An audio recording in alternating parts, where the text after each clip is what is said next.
Hello, hello. Welcome, welcome. Hello. Good afternoon, good evening, everyone, wherever you are. How's everyone doing? Good, How are good. you, Sorry about Kayla? that music choice. I saw, saw the comments like too upbeat, but I selected the music while Cam and I were chatting before, and I just blindly chose. I was like, "This sounds interesting," so it I was a like to mystery think to that my everyone. chat was so good that it distracted Kayla. I played like 1 second of it to like see. I'm like, "Okay, that is a song," and then I went with it, and here we are. So Well, sorry I about hope we that. don't get copyright struck or claimed because one time we did and we never had like music after that. And then everyone was sitting there with like on mute the whole time. Yeah. So Well, I have a service. I use Artlist, and I've used that for years now. And but I recently moved to Envato Elements. I don't know if you guys have that or you've used that with video production, but Envato apparently only some of the songs are like copyright free. Which okay, thanks. Half the song you have to guess, you I have to guess. pay for that? Yeah, I pay a subscription, but like still you have to it's only a certain licensing. So I no longer use them for anything that I have to put on YouTube, but Artlist should be fine. So that's where I got this song from. So lesson learned. Yeah. Hi, Cheers. Savvy. Hi, RK. Hi, Z. Oh my God. Hi, me or my. Hello, hello, hello Everyone everybody. is here. Hello. Hi, nice to Yeah, see you. I know. It's like a reunion over here. Yeah, Wish it was better circumstances, honestly. I know. Like wish it was a positive, funnier topic today, but here we are nonetheless. So I don't know. Did I texted you yesterday? And I know there's time change, so it was probably like midnight or whatever when I texted you. But I was like, "Have you seen what's going on with Gabbie Hanna?" And you're like, "What?" And then, so some people, because I saw it on Twitter and it was like blowing up, and people were, commenting and following what was happening, but not everybody. So what did you learn yesterday when I was like, go check this out?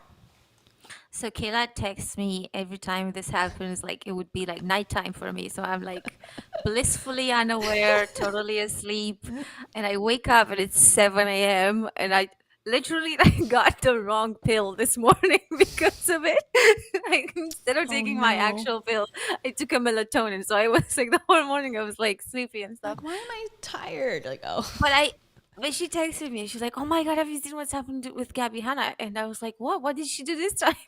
And then I this morning I just like at 7 a.m. I look like through her TikTok, and I'm like, "She's such a drama queen. She's such a troll." And Kayla's like, "You think so?" And I'm like, I'm like, "Yeah, Gabby always trolls. She's such a troll." And like then as I'm like waking up, I'm having my first coffee. I'm like, wait a minute, let me just have a look at this. And then I was like, fucking hell, what is going on? yeah. This is crazy. That seems to be what I saw, like the debate on Twitter and TikTok. It's like is the debate is two camps. Like Gabbie Hanna has sort of alluded to this before, where she says like, I just create drama to get attention. This is what I do. Similar, and I saw in the comments someone said like Trisha Paytas, like similar to her, where she will, or has at least done something, caused drama, and then later said, oh, that was all an act. It's not real. Now, whether that's true or not, I don't know. But that's sort of like an influencer type thing, like more controversial method of getting attention. So that was half the camp. And then half was like, no, this is serious. This is some sort of like she's in danger essentially in some ways. And I tend to, and I still am, and maybe I could be convinced otherwise, but I'm on the camp of like, to me it seems like something a little bit more serious, something affecting her mental health, just by the sheer number of things and sort of the nicheness of it all. It would be a little hard to like, she'd have to have seen someone go through a psychotic break and like take notes and go, okay, this is what it looks like. Because from my experience, like witnessing it in real life, like that is sort of, it looked like that to me personally. I posted on Instagram and I got a couple messages from people who are saying the same thing. They've seen in the one of the people, I don't want to disclose just in case they don't want to be named, but she was saying that she worked with people who had been on specific medication, like self-medicating essentially, and they displayed similar Symptoms. things when they would go through a crisis or some stuff like that. So I seen on TikTok that some people are calling it mania, some people are calling it a psychosis. We don't really know, to be honest. Like, Yeah, we can um, never tell. We're totally so far away from it. but even for Gabby Hanna, who is like a dramatic queen, drama queen, it's still like a lot even for her. Like, it's, There's a you might certain say, line. Yeah. I think even I think the reason why my first instinct was like, oh my god, she's trolling, was because I think she's not been getting any attention lately, and she likes the attention. So I thought, okay, so she's doing like desperate measures just because she's not got any attention. Now she's going like full on. But I think it's like way too. I think it's way too real, to be honest. After like looking Mm-hmm. into it, like at first I was like, this is staged. This can't, like, I think this is, Mm-hmm. no, I think, I don't know. I don't know. We can never know. In the news that I saw, that she was taken in for a psychiatric Eval. um what's it called, analysis, was from something like Cupcake magazine. So I don't know how reliable that is, but um, but I believe it. I believed it. Yeah. And I think even like, we can only speculate what's going on and talk about it and look at the TikToks. And yes, we're going to watch them and, kind of just discuss it. But I think for me, and I always try to think of like the bigger picture if I can, like what being an influencer could do to people. There's an element of allegedly a fan or someone who's concerned showing up at her house and being inside the house and the voyeurism of that and like the clout chasing of that person potentially involved in the whole thing. And then other people like driving to her house and trying to like rescue her. The police, what are their role in this? What can they do? Where's her family? Like there's so many different questions that sort of come up when stuff like this happens. Like similar to the Britney Spears stuff, like people made, I mean, not that I'm saying it's wrong necessarily, but people made full on like podcasts about her and like trying to analyze the post that she was making, talking about Britney Spears. Like, okay, she wore a yellow shirt. What does that mean? She said roses. Like, what does that mean? Like, where does it become like a part of pop culture lore? And then also the person's still a real person in real life. It's a tough line to walk, as we're doing right now, as we're literally talking about a person that's a real life person. Yeah, and I think this is what one of those instances where it's like so clear that this is a real person, because almost sometimes you can feel like with influencers they're like this character. And Gabby has done this too by her storytelling, and um just she kind of puts on a little bit of a persona sometimes. And Mm-hmm. Trisha Paytas has done this a lot, where her Yep. persona every time has like a different mental health issue. Sorry, that's like disrespectful, but like I I don't mean, believe at least like 90% of Trisha Paytas is like mental disorders. So but with Gabby, I think this time like it was clear that just like by the sheer amount of TikToks, and I honestly went through a few of them, but like I couldn't go through all of them. mm-hmm. But just by the sheer amount, it looked like she was alone and she's Yeah, not coping well. I agree. And so for someone who might be here, who's never heard of Gabbie Hanna, she got famous, and correct me if I'm wrong, she got famous on Vine, which was Yeah. the big app that like Logan Paul and Jake Paul started on, and a lot of the OG, not OG YouTubers, but the people who got really big, on YouTube like 10 years ago, started on Vine, migrated to YouTube, and then they were like the darlings of the platform once Vine closed. And Gabbie Hanna was like one of those people. She had a account called The Gabbie Show, I believe, or Gabbie TV or something like that. The Similar to Gabby Marie show, yeah. Forleo. Gabbie Show, okay. I don't know if I'm combining all the influencers. And she No, would she talk was part about, of that group with David Dobrik, and I don't know if Jake Paul. I think Jake Paul might have been in it. I'm not okay, sure. Don't remember. But there was like oh gosh, what was it called? They had like a name, but I forget now. There was this like something a group of crew. Viners who then took to YouTube. Okay. Yeah, so I wasn't really, I don't know, I was in college when Vine was really hot. Oh God.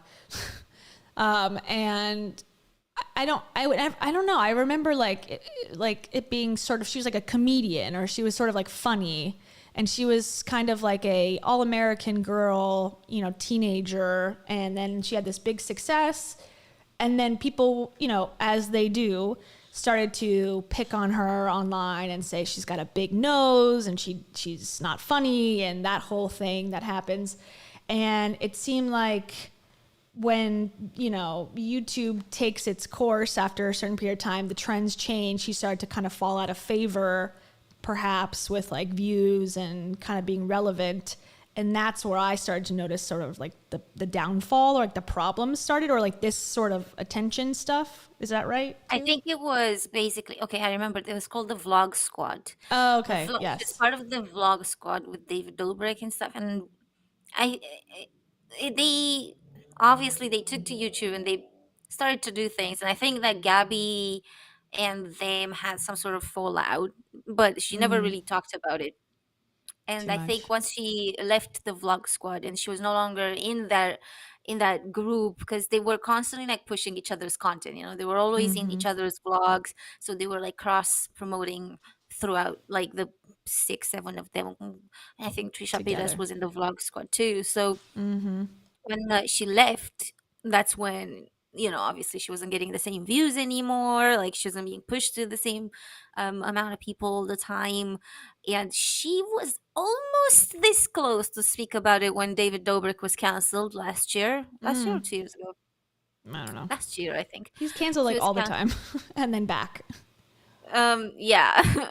So when he, you know, when the first cancellation happened, she sort of teased that she was gonna talk about it, and then she started publishing like one video about each drama, and then she Mm, stopped before getting to David Dobrik. dang. um so she never actually ended up talking about it.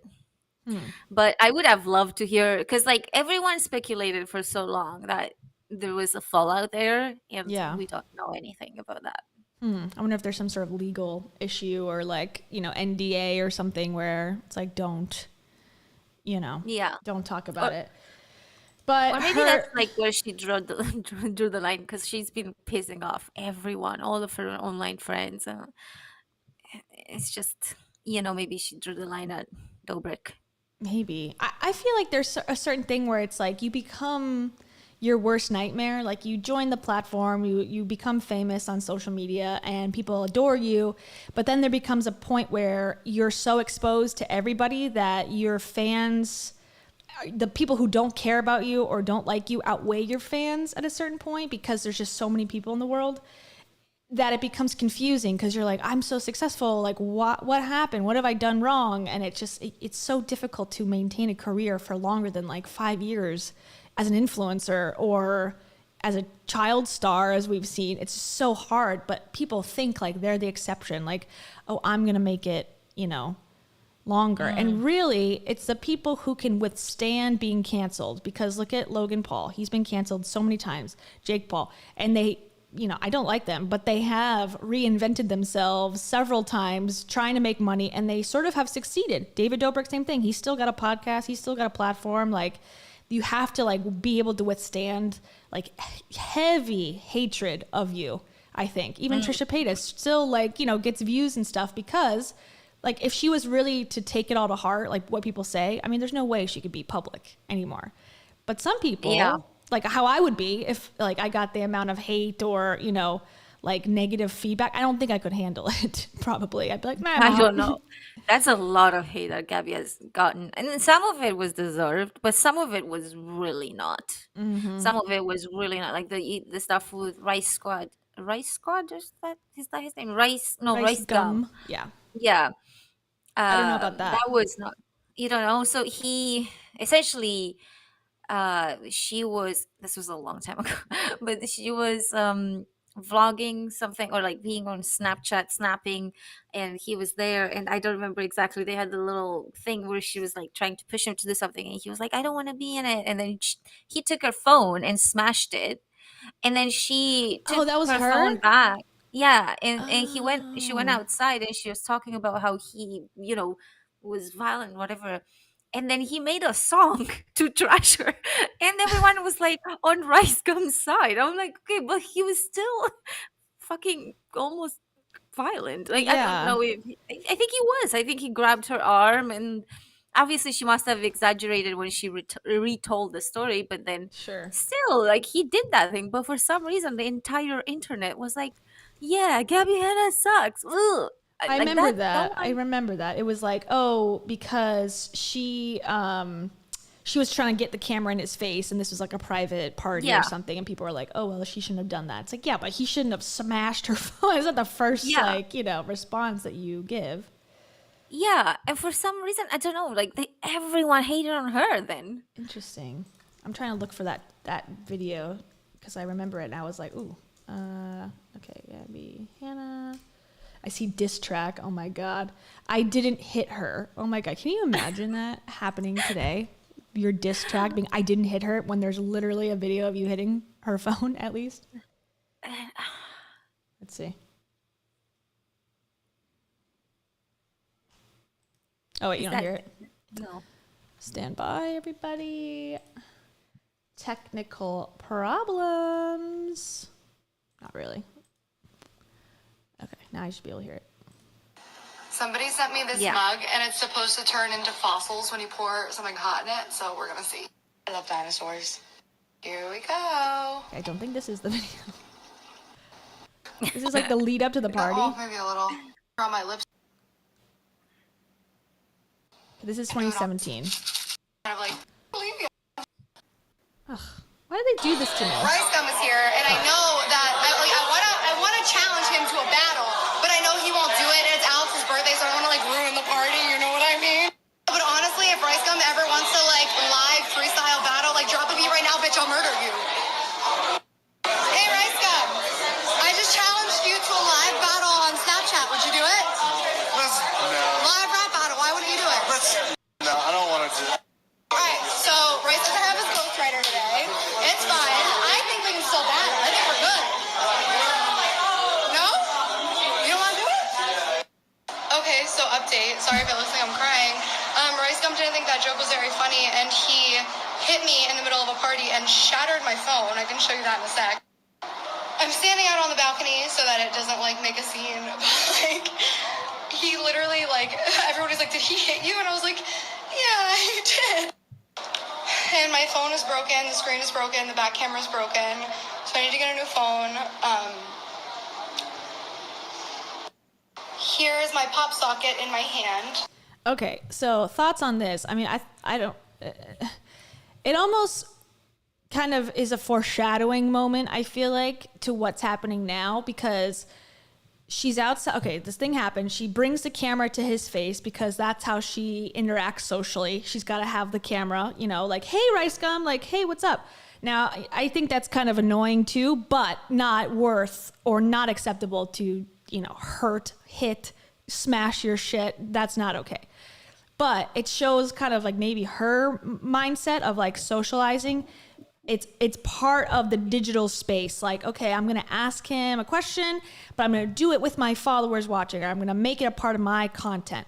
And then the follow up to that, this horrible thing happens off camera. He smashes the phone. Somehow she gets a phone to use, or he's using this phone to then update the followers on what's happened as opposed to the living people who are in the room there. She's like, I don't want to make a scene. I'm going to go outside on the patio, but literally announce what just happened to millions of people. It's very weird already. Yeah, well, I mean, like I feel like I understand to some extent because I think if something like this happens, you're like shaken. So you're just like you want to talk, you want to tell people, you I don't know what she would have done at the party. I'm assuming that people were there and probably she did talk, but then she's probably trying to calm down or whatever, but she needs to like get it off her chest again or something. Because I don't know, it's just like very strong when something like powerful happens and you need to like you need to share it. You just you know what I mean, like it's almost like you want to release it from yourself. And you Yeah. want to process it by talking about it. Yeah. I just So I think think it that's shows. what happened. Yeah. To me, it just shows maybe like, okay, so she's having this breakdown now, or she's feeling mentally distressed instead of, reaching out to somebody and saying I'm having problems or I want to hide away. I don't want people to see me. She's very comfortable, like, documenting it, talking about it, putting it on on her social channels, as opposed to as an act of like socialization, socializing that parasocial relationship. Like no one's in the house with her in the videos we're going to watch in a second from yesterday, but she's, she still feels like she's communicating, even though it's concerning behavior. And like, kind of like, I think a lot of people might go, okay, let's do this offline. She seems to, even years ago, wanting to have the phone be a part of all this stuff. Now that's just my take. Yeah, I mean, I think at the same time, I think the social awareness of these things was different probably at the time, because right now I don't think the reaction would be that. I think, while I would understand, okay, maybe keep this offline, at the same time, like, why? Like, she's not, obviously, they're not friends. They're not like, you know what I mean? Like, why would she not talk about it? Like, he's a content creator and he's treated Well, her maybe like in shit. the moment though, I'm just saying, like, my first reaction if someone smashed my phone wouldn't be to make a TikTok about it. But maybe that's just me. I don't know. I'm not an influencer. Like, I just feel like something that serious happens, maybe you take care of it in person, or someone in person is kind of comforting you, as opposed to like the comfort comes from sharing my story outside by myself, feeling like I'm getting feedback from followers that aren't actually there. I guess I'm trying to set up like why she would do what she did yesterday, to kind of make it like maybe this is like the signs have been there type of thing. I don't know. Maybe they're not. Maybe it's like a. I wonder if this was, because I don't think she was. I think this was like a progressive thing. I don't think this was like her personality. It's her personality, but I don't think it was she had like that deep mental health issues at like 5 years ago. But the reason why I'm thinking it was okay for her to do that is because that's what they were doing. They were doing vines, and like they were constantly on the internet. They had millions of followers. So that's why I'm like, okay, it's not shocking to me that she would share it with the internet, because she was doing story times. So yeah, but I think that blurs the line. Like, as an influencer, I don't think it's like crazy that she would do it, but it definitely, as a human being, would blur the line between reality and storytelling and like content creation, your job versus your life. To me, I mean, that's sort of like a reality that would be, okay, when is it me and my, and when is it my persona? And if you're at a party, that's kind of like a private party and you're in your persona, and now someone smashes your phone, what does that mean for you? Do you like, I don't know. Is it you now, or is it the persona of what you were on camera as? Yeah, I mean, her stories were always like somewhat personal. But I think like she's the drama queen. Like, she loves so she, she wasn't gonna just like keep the drama to herself. I don't see Gabbie shutting up about something like that. Just the way she's behaved for the last forever. Yeah, has been sort of shared yeah. all. But okay, so that was 2017. A little bit different, but very much like down to share everything, every moment, every up and down, like put it on camera seems to be the vibe that I'm getting. So here she is from there's a lot of stuff from yesterday, and even stuff from before in the last week or so, where she's been sort of talking about religion, talking about her being the mother of Jesus Christ, second coming. I saw, this is the state of my Instagram, I saw people before yesterday sharing Gabbie doing these like mirror talks, talking about like, what if I was Jesus's mother? What if I was whatever? And the spiritual person that shared it was like, see, she gets it. I'm like, oh Lord. No. You're like, two words collide. Yeah, I'm like, okay. You sent me that. Like, excuse me. That was something. Okay, so basically, let's start. This was 2 days ago. So she starts responding to comments, and let me move your yourself. She starts responding to people's comments, and she was banned on TikTok at one point, and then now she got her account back. So this is her like account recovered. So she has had a tumultuous relationship with TikTok in the last month or so. Cause I remember seeing her like at the pool, like, they banned me, I'm back. They banned me again, I'm back. And so now she's back, and I'm shocked that they haven't banned her for, whatever. But anyways.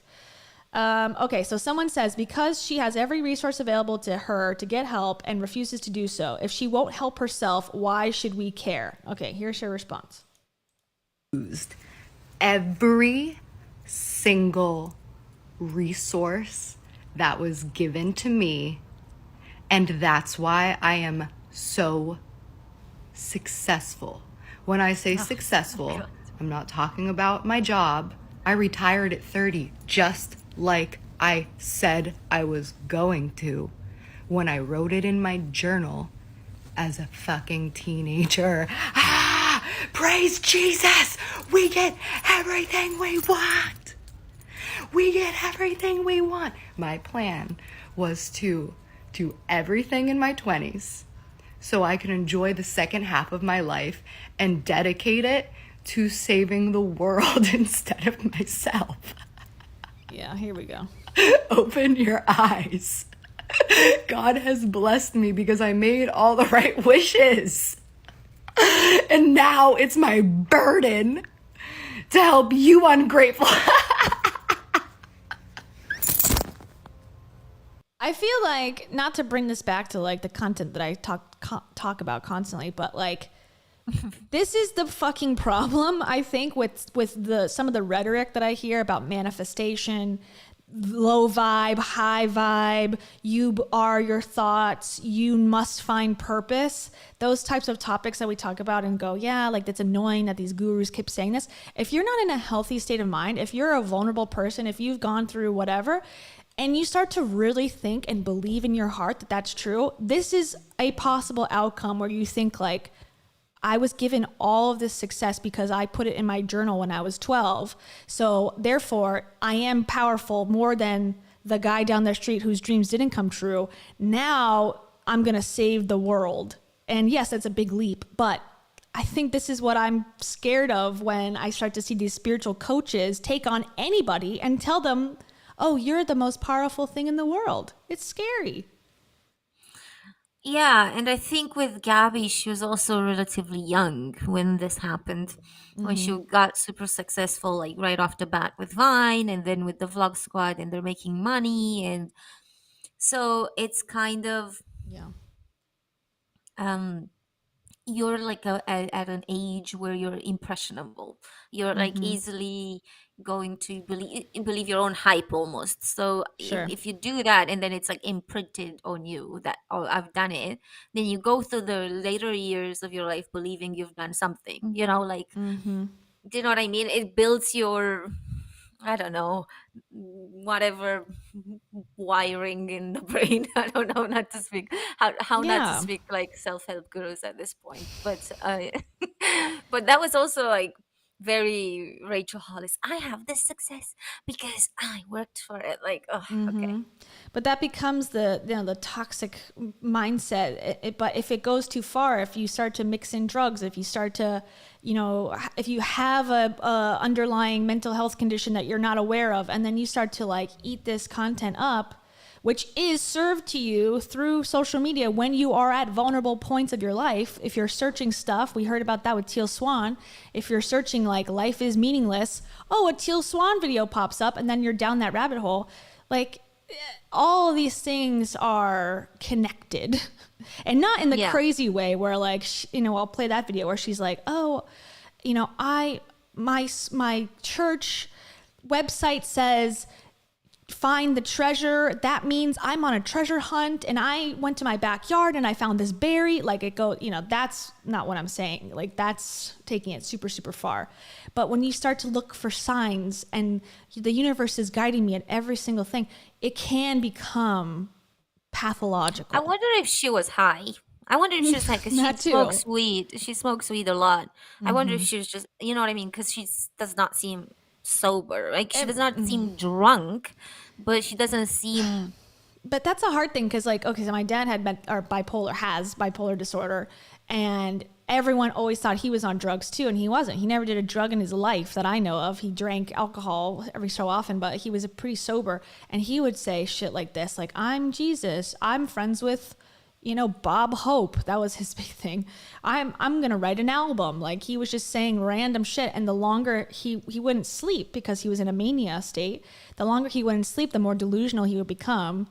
And people were like, oh, he's on drugs, as if that, like, don't help him. And I was like, he's not on drugs. He's literally, he's not off his drugs, really. He's off his prescription medication. And that's what's causing this. So it's hard to tell, you know, it really is. Oh, we just got breaking news. She just posted a new video. Let's see Lord. it. Okay, let's scroll back up.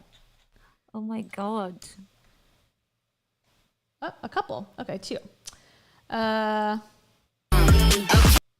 Oh, geez. Okay. I don't think she's saying anything because it's just music, but let's read it. So she's in the pool. So she's not in a hospital, like people were speculating. At least she's been released.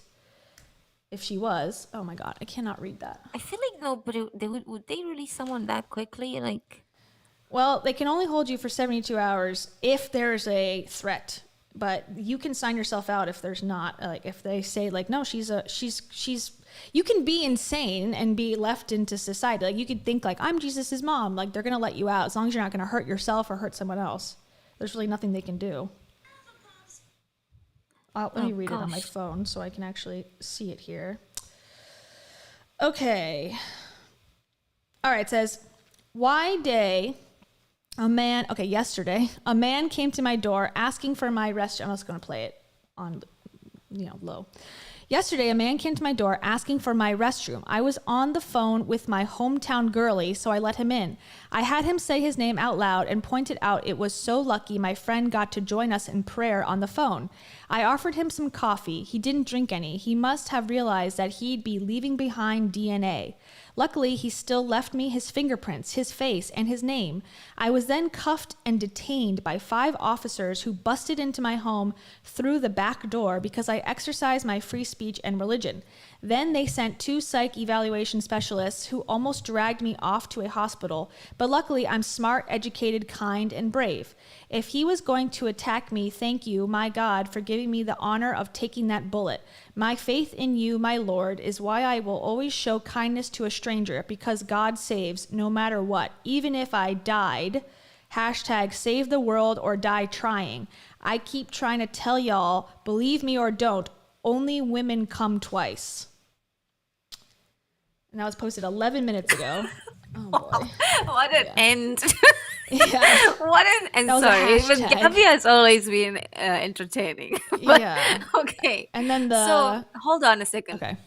So he enters. Well, the police come. Mm-hmm. Why are the police there? I'm sure people were like watching this like incessantly yesterday and like were saying, call the police.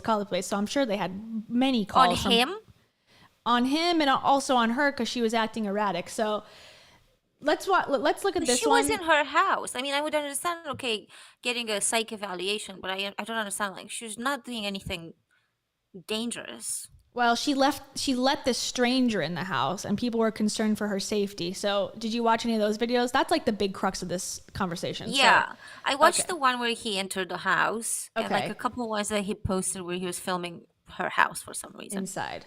Okay, so let's see. And why do you ride like you're running out of time? What did Eliza have that Alexander Hamilton didn't? Faith. The orphanage. I'm erasing myself from the narrative. Okay, Nicholas? here it is, this part. Hey, Nicholas? Do you mind being on camera or you don't want to? I don't mind. Okay, so I want to, oh my God, my hair. A friend just texted me. Okay, so this is a stranger from TikTok who saw her posting erratically and decided to drive to her house, knock on her door, and say, hey, can I use the bathroom? And he's got a video of that. I can find it. I can pull it up because I have his account where, she's like, yeah, come on in. He goes to the bathroom, starts filming her in her house, and then she proceeds to make a bunch of TikToks with him in it. And this is one of them. Yeah, but I don't understand why people call the police on her. I don't Because, think it's like he's she in committed her a crime. house. It's to save her from herself, I think. That is awful, though. That is awful. It's called like a wellness check. They're fairly common, you know, if Oh, really? yeah, if like you posted on the internet saying like, I'm done with life, I'm about to knife myself, like I could call, well, I guess you're not in the United States, but if you're in the United States, I could call and say, hey, this girl on the internet saying this, she lives here, I think, you know, can you do anything? And the police will come just to talk to you and see if you're okay. And if you're okay and they think you're lucid and there's no one that's like, you know, being hurt, then you're free to do whatever you want. I mean, if you don't answer the door, they're not gonna do anything. But that's how they find a lot of people are like murdered inside their homes. They go and do a wellness check to see like why they're not at work, and then they find their bodies or whatever. Gosh. Okay. Yeah. Yeah. So then after the police came, the psych ward people came. That's what she's saying. Is that She what was she's cuffed saying? and all that. That was new information. I hadn't seen that. But let's watch And this she just talked to see. them out of it. I don't know. Because she was smart, she talked the psych word out of it. Well, she has, you know, like I said, there's no rule that you can't be in a psychosis. They don't automatically put you away for that. You know, you can sign, you're an 18-year-old plus adult who's legally allowed to sign themselves out. There's a certain Baker Act, but if they have not Baker Acted you, you're free to leave. You're voluntarily being there or not, you know. Yeah. So I guess she wasn't Baker Acted. Because she's somewhat coherent in some of these. It's just a little off. Like she's not, you know, she looks like she can drink water herself. She can eat herself. She can probably, you know, function. So that's all they really are after. But okay, so this is the part where she's going to introduce him and tell how the interaction happened. So this is like where people were really concerned when this happened. Me, and I told him that I was gonna go on a run for a guy who showed up at my house and was just feeling a little lost, asked to use the bathroom, and now we're gonna go for a run together. He asked to pray with me. It was really nice. And his text was, Gab, listen to me now, get that man out of your house. How do you feel about that? That's rude. It's kind of rude, isn't it? Rude. I think he meant well. What do you think? Yeah, I mean well. What? Not, he means well. We know he means well. My friend who texted me and told me to get the stranger out Yeah, we of know my he house. does. I think he meant well too. Yeah, I think this so. guy. But I think Nicholas so. is good. And we're gonna go for a run because we already prayed and had our coffee prayed. and listened to music. Yes. I'm so happy I met you this morning. Yes. Thank you for knocking on my door, Nicholas. Yes. You are a brother in Christ. Brother in Christ. Fuck yes, he is. Yes. Nicholas? Okay.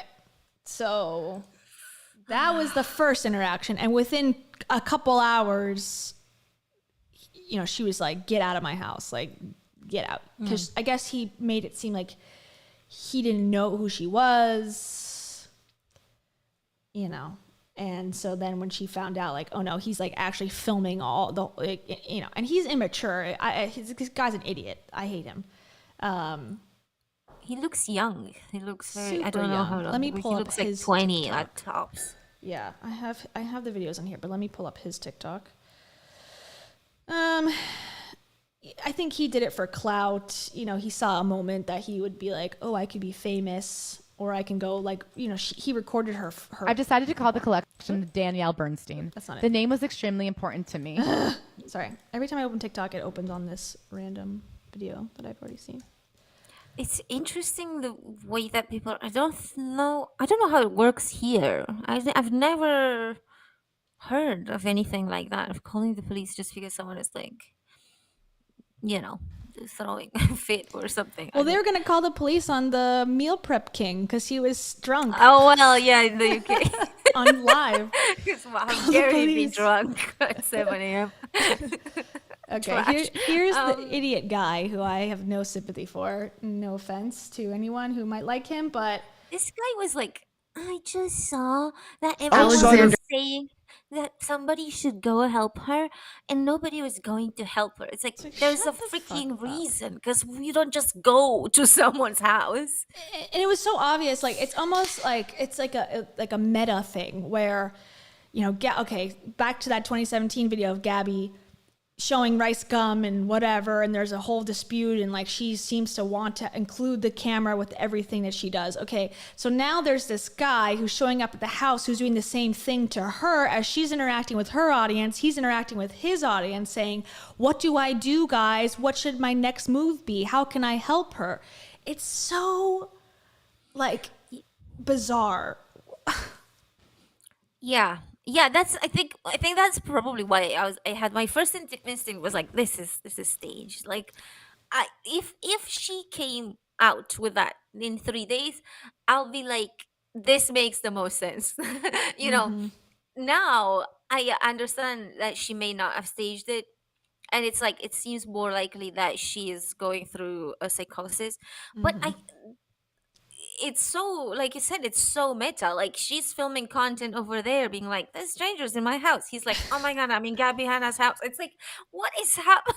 And we're It's so all weird. like, we're characters too, because, people are watching and like talking about it, discussing it like on our own. And like, people are calling the police and the police don't know what to do. Like, it's so, Yeah, and I I don't think know how to this is feel. very clearly the dangers of social media and the sharing your life on social media. And Yes. he has literally just exploited her, whatever this is. If it's like a psychotic episode, if it's a Drugs, whatever. bipolar episode, or if it's like just being on weed or whatever it is, he's exploiting that for content. He goes to her house, uses her name, shows her house, Shows her license plate. literally like spends a day, makes like I don't know how much content about this the entire day, for clout, literal clout. And he, at the same time, he's trying to give her like medication that he doesn't know what it is, because at one point she's like screaming at him because she realized that's like her acne medication, and he was trying to put it in her salad or something, or like, He I was don't know, looking he like to be, I was concerned what she was on. It's like, who the fuck are you? Like, get the fuck out of her house. Yeah. You Why are you- psychopath.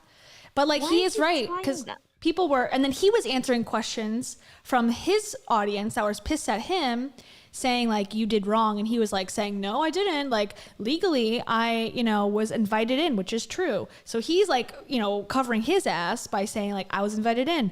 I left when she told me to leave. It's true. So there's really no crime he's committed. Technically, he's committed a social crime, a disgusting invasion.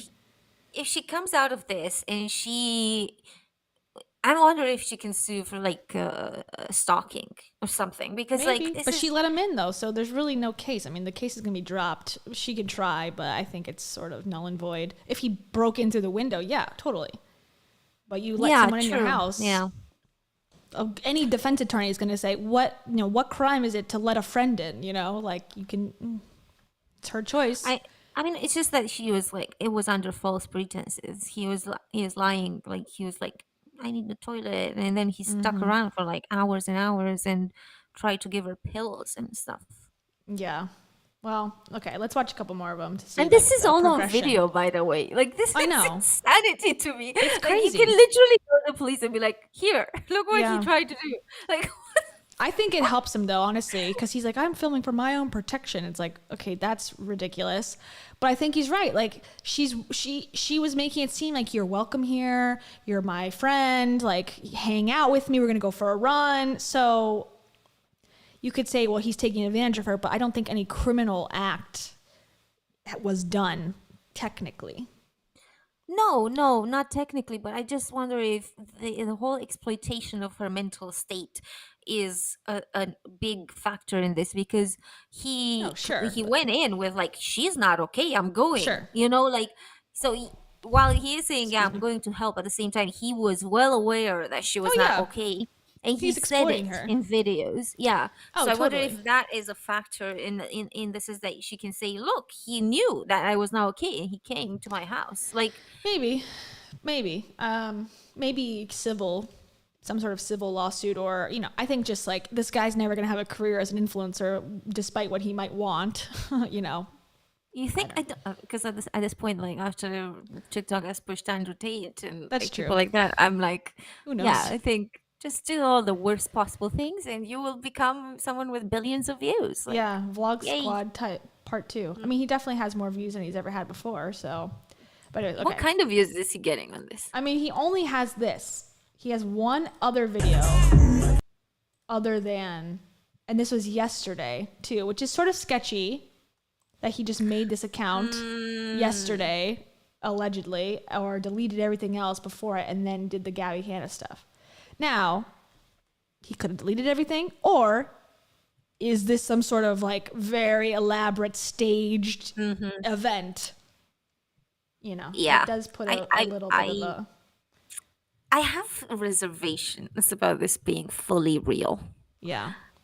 I can see where that there's a lot of signs, like, okay, her thing being trauma queen, her album coming out, you know, that sort of thing. This is the fact that the videos are still up. And she's done this before a while ago when she was releasing a new song. She did the same thing. She got into a lot of drama. She started like poking around. So it wouldn't be a first thing if that's the case. Yeah. Okay. Well, at this point, like, she's not, the thing with this is like that she's not, unlike previously when she was poking around and creating drama out of nothing. In this case, she looks completely innocent. Like, there's no... Yeah, she does. And even amongst the hundreds of TikToks that she posted some stuff that were racist and some stuff that were transphobic and stuff. And she can just come out of it being like, I was manic. I'm so sorry. I didn't, you know. In this case with the guy, it's like he clearly took it. Like, so in this situation, like, she's comes out as completely clean. Unlike previous. So I just... It's still sad. It's still sad, even if it is like, either way, it's like, you know, horrible. Because if that's the length you're going to go to sell a couple more albums, get a couple more streams, and get some views on your video, like, I mean, that's just a hard way to live, anyways. I mean, yeah. I think either way, it's like awful. Yeah, yeah. I think even in the best case scenario in which this was like staged and stuff, even then, I think it's like, it's still pretty bad, the kind of life that she's leading. But at the same time, it's very weird to keep someone in your house who just comes in like to use the toilet, and for that person to stay the whole day, and for you to be unsuspecting. But then if you're in a psychosis, probably you're not thinking logically. Yeah, I know. That's why it's impossible to know. Okay, here he is using the bathroom. All right, everybody, I'm literally inside of the house right now.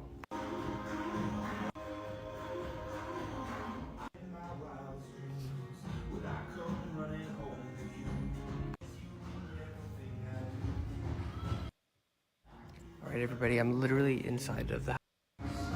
Okay, then he plays with the cat. Yeah, he's like making content. Oh my god. I honestly would like to help. I don't know what to do though. So if anybody has any suggestions, I'm here. Okay. Everybody says now we are somebody needs to asking. help her, but Like, Now you're crowdsource, gain engagement by asking your audience what I should do. I've been led into a person who's going through a psychosis potentially, who's also famous as house. What should I do? Like, Yeah, he's like, I'm gonna go help. Just chill. But I'm not gonna look into how to help. Like, but at first he said that he's been through something like that and he knows, and now he's here asking how to help because he doesn't know. It's like, well, she's making TikToks about him being like a Christ brother of Christ. You know, it's just like, oh my god. Okay, I gotta continue. Let's just keep watching. should we watch the one, The new ones? the last one? Yeah, because we only watched one of them, and I'm curious to see what. Yes. Okay, we'll pause there. That was his. Okay, here's the second one. Okay, so she's in the hot tub. And then someone says, I'm glad you're safe, but sadly still seems like she's in a manic state. Okay, then her post says, Abe Lincoln was bipolar, Einstein was schizophrenic. I don't think that's accurate. So, wake up, genius, or don't. Ha ha ha. Who said mania was bad? Men who are afraid of high intelligence in combination with unrivaled work ethic and talent? Oh, right. Maybe society and big pharma actually are out to get us. Okay. One thing that reminds me of these other, like, being in the spiritual side is like people who say schizophrenia is just people who can see beyond the veil of reality. It's like if you have schizophrenia, you need medical help. You are not going to enjoy your life if you are schizophrenic and not medicated. And people who are like, no, they can see things that we can't. It's like, shut up. You don't understand mental health at all. Stop. Idiot. This reminds me of her when she was comparing herself to Freddie Mercury. Now she's comparing herself to Abe Lincoln.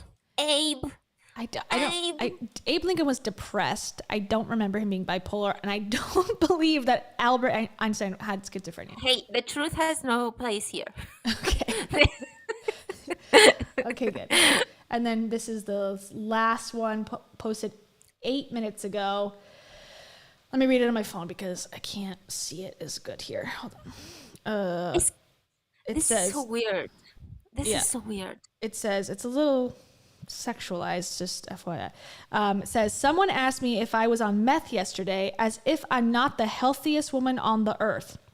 Taking a tea break today. I can only fly so many days before I need to ground myself back to my robot body.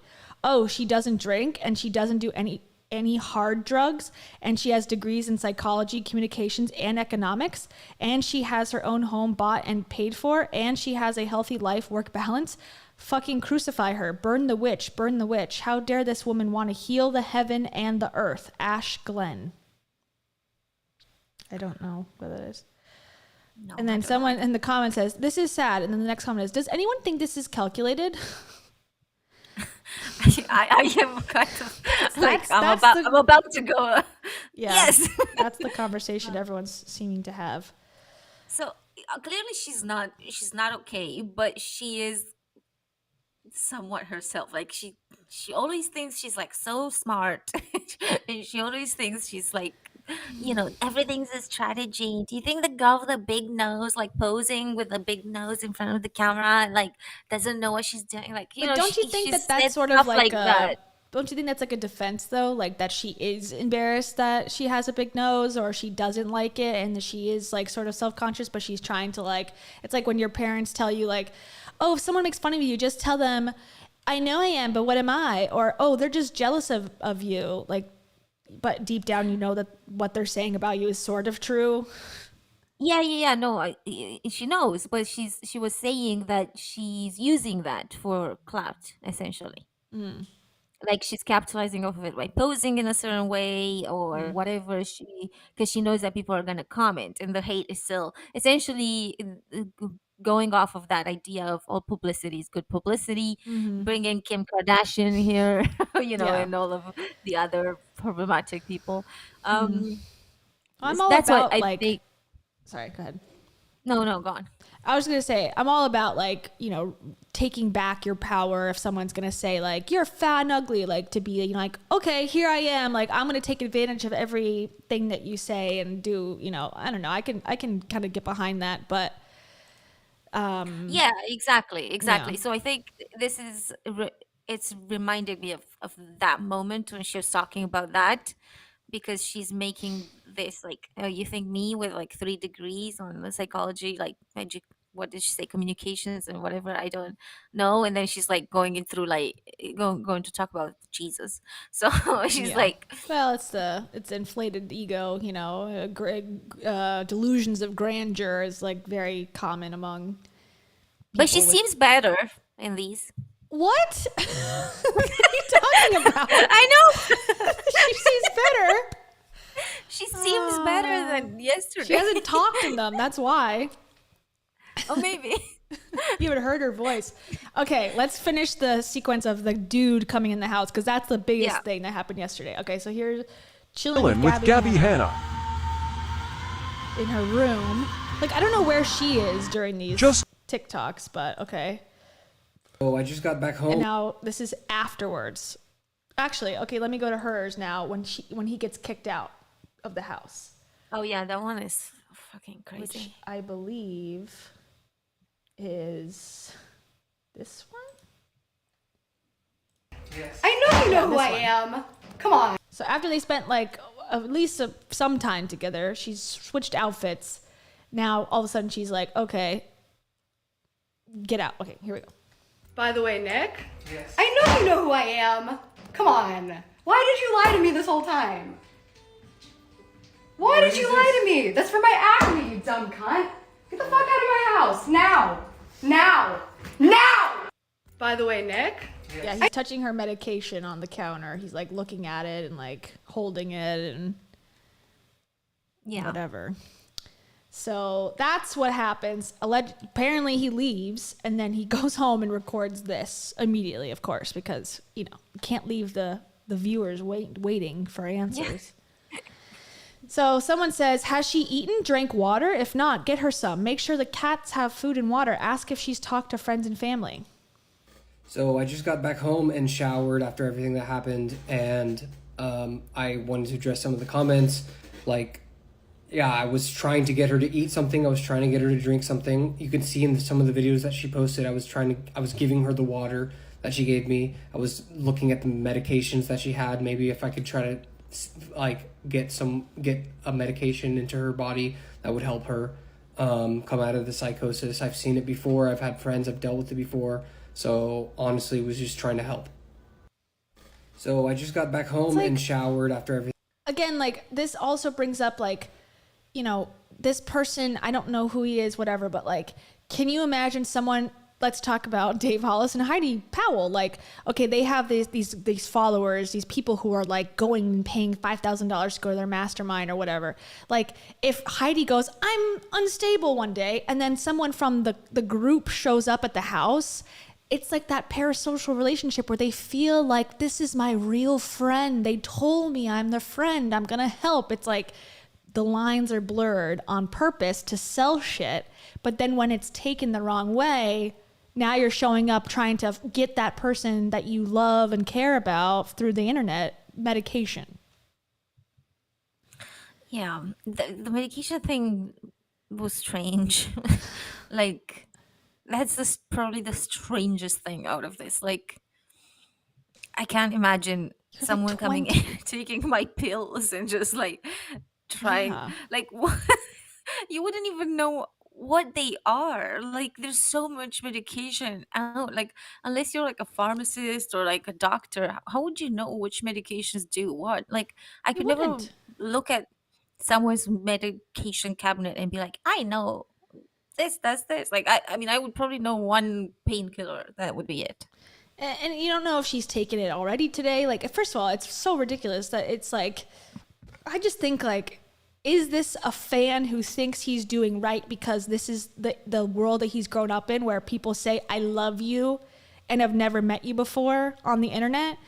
And people sell that as like, oh, I love you. Let me, pay for my course, watch my Tik Toks. I care about you guys, my fans, you guys. Is that what we're witnessing? Or is this something else that's like not that cultural phenomenon? Yeah, I'm struggling to really like understand where he's coming from, because like it seems very exploitative of just like going. So unless this was staged and they together came up with this idea, he is like the bad guy here. So it was like, it would be hard for me to understand how he could keep posting content, because I'm pretty sure that he was clearly very on top of his TikTok, so I'm pretty sure that people were commenting being like, why are you there, and like stuff like that, because you get both the good and the bad on TikTok. So he would have seen those comments, and if he was indeed someone who had like good intentions, he would have probably, let's say he hadn't thought about it until then he probably would stop like posting content around her house and stuff. I think, he wants the clout. He either wants the clout, has no boundaries, or is mentally, something's up in his mind as well, in his own way, mixed with, the close proximity. But like, I don't know. Again, like, why does he have no social media presence? Who is this guy? How does he live? How does he know where she lives? How does he have a place so close? And how is he so young? So it does raise a lot of there's questions. There's some questions that are unanswered, that's for sure. Yeah. And so this This is comic says, so I know. strange. This is how I was by myself discussing this with my own brain yesterday. It's like, wait, but what does this mean in the larger scale? Well, yeah, I have no idea. Yeah. Regardless, it's, exploitative. But this person says, you could do so much better to help her. Okay, here's his response. I see a lot of comments saying that could have done so much better to help her, but I don't know what anybody else did. Everybody in the comments of the videos that she was posting for days was saying, somebody help her, somebody help her, somebody help her, somebody needs to go. And obviously nobody did except for me. And so when I went in there, and now people are saying that she's not posting videos, that EMS are there or things are happening. So that's, in my eyes, a step in the right direction. She was dealing with a psychotic mental episode, and I was there to break the loop in her head, and so she could stop having whatever episode that she was having. I really actually went with good intentions, and a lot of people are saying a lot of bad things, but I don't think people are justified. Leave it to a man of no educational background, most likely, to go, I'm gonna go stop this woman from having a psychotic episode loop by my sheer presence. Shut up. God. He's like, What? he's like, but what have you done? What have you done? Excuse me? I broke into her home. Okay, here's some more. So How much more do you want? You want me to steal her money too? Like, what more do you want from me? My devoted following. I broke into her literal house to help her. What did you but do I feel today? like this is making me think, like, why, like, people need to stop helping. Never I'm help. sorry, like, just stop helping everyone.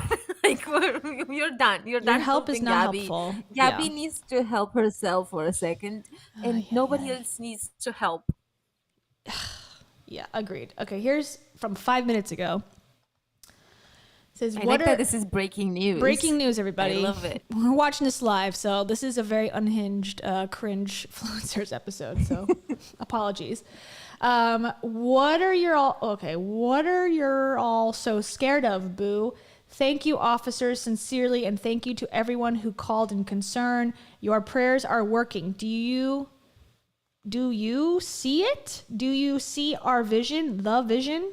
Okay, and here's her. One of the things almost all of the officers asked me over and over and over again is, the reason we're here is we just have to make sure that you don't want to hurt anyone or yourself. And I just laugh and say, no, I don't want to hurt anybody. I literally died for them again. Hello? And then they ask me again. And then they send more people.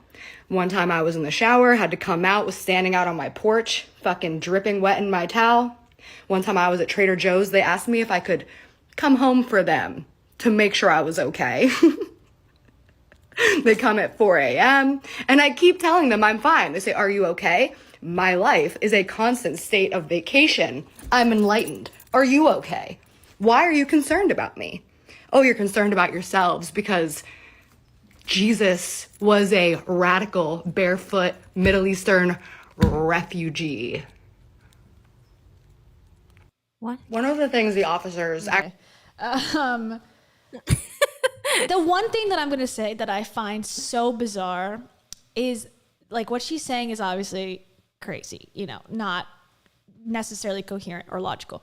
But the fact that the zooming is so accurate to, like, how the social media trends were of that time when she was really big, the zoom in, the zoom out, to the side, it's so, she's like memorized the physicalness of the social media, that it's even in a psychotic break potentially, it's still there imprinted.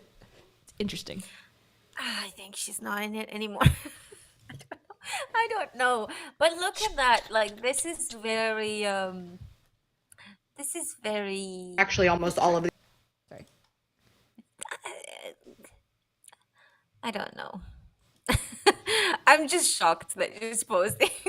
Like, obviously I'm shocked for, like, all of the previous ones too, but, like, now she's like, haha, losers. Like I got rid of all of them. Like, But it continues. Like it continues. The sharing continues. Yeah, That's the yeah. thing that's like and also where no Nick one needs to came, go no back. one flew. Her parents aren't like on the first flight to her house and like get off the fucking phone. Where is Maybe everybody? the parents called and she's like, don't worry, it's just work. She's like, oh, fine. No friends, actual friends who aren't from the internet coming over This to is- assist.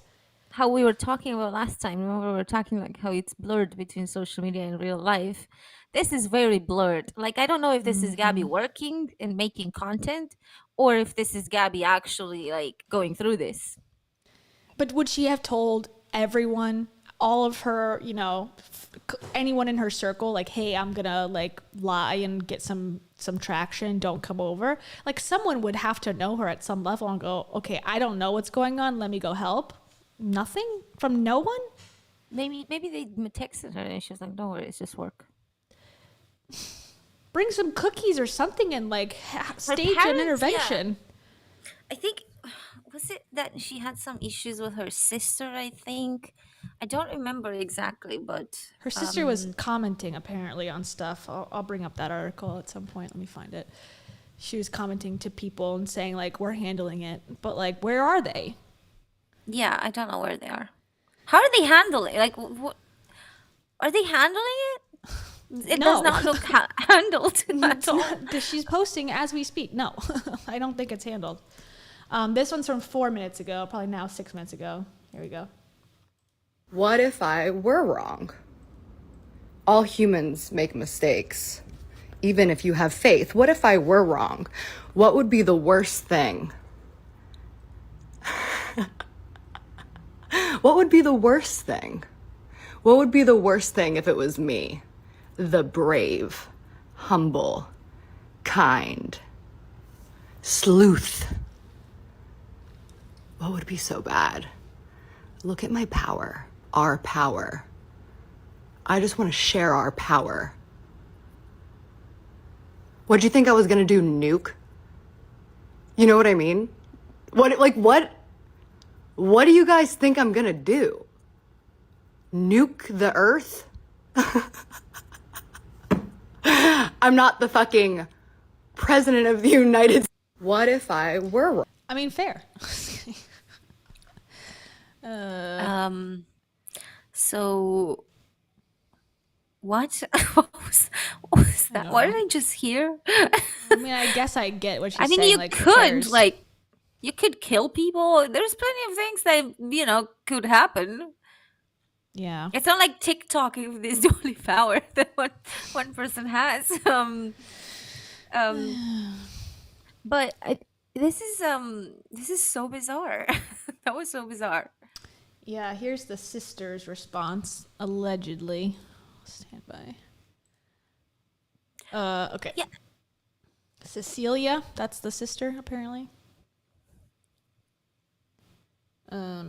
Says someone named Taylor quite literally just went to check for an update and saw this was posted. For those worried about Gabbie Hanna, here's what her sister said. I hope people can leave Cecilia out of this. She's completely right. And then it says, this video was filmed and posted a full day before anything was happening, or at least before we were aware. We are all in Pennsylvania, and she is in LA. We are doing but there's flights available, I'm sure, from that location to that location. We are doing what we can. We are doing what can be done from here. At the end of the day, you are all strangers, true, on the internet, and it is none of your business, regardless, true, of your level of concern. Obviously, we are aware and doing what we can. She is an adult. I am a 20-year-old on the other side of the country. Okay, but the thing with you're all strangers and it's none of your business, it does not apply because she made it everyone's business by doing this publicly.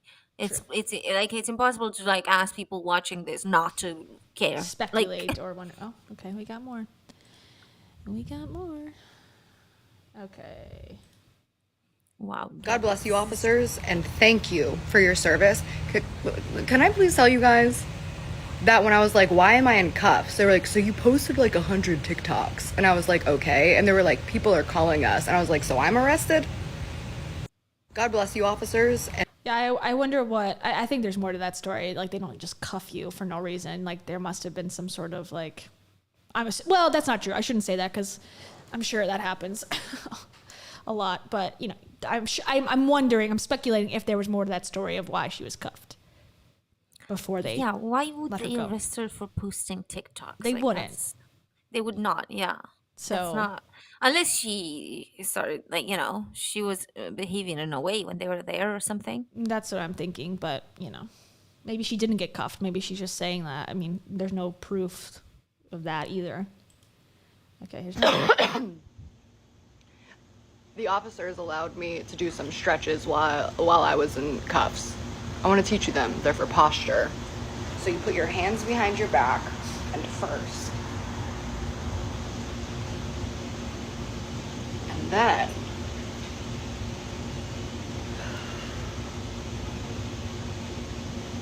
She's done this before. I saw it in a screenshot. She's very they said, don't fall. I said, don't worry, I won't. Oh my god. Imagine just like how hilarious this must be for the policeman. Just be like, what is going on? Lord. I'm sure they deal with way worse. Like in LA, they got, you know, a huge population of people who are living on the streets who are, you know, not mentally stable. So I'm sure they're like, okay, just another day, another dollar. This for is them. funny because like I'm drawing so many comparisons. But last time we spoke about the meal prep king Yeah. just having, you know, a crisis on his social media on live. Mm-hmm. And Scruffy he had cons. just gone. Thank you for Scruffy adding that. cons. You're welcome. You're all scruffy cons. So he had been in a relationship and he got out of it.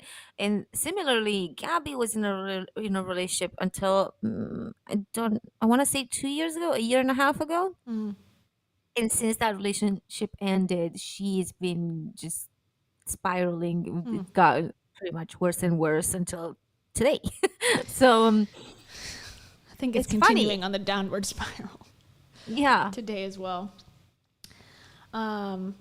Yeah, that, well, sometimes it's like, you know, it only takes one person really to help somebody, depending on the situation. Like now that person can't rely on you long term, but sometimes, you know, if it's the difference between going off the deep end or being, you know, level-headed, it could just be a relationship or something. And once that's gone, that could be the catalyst for change.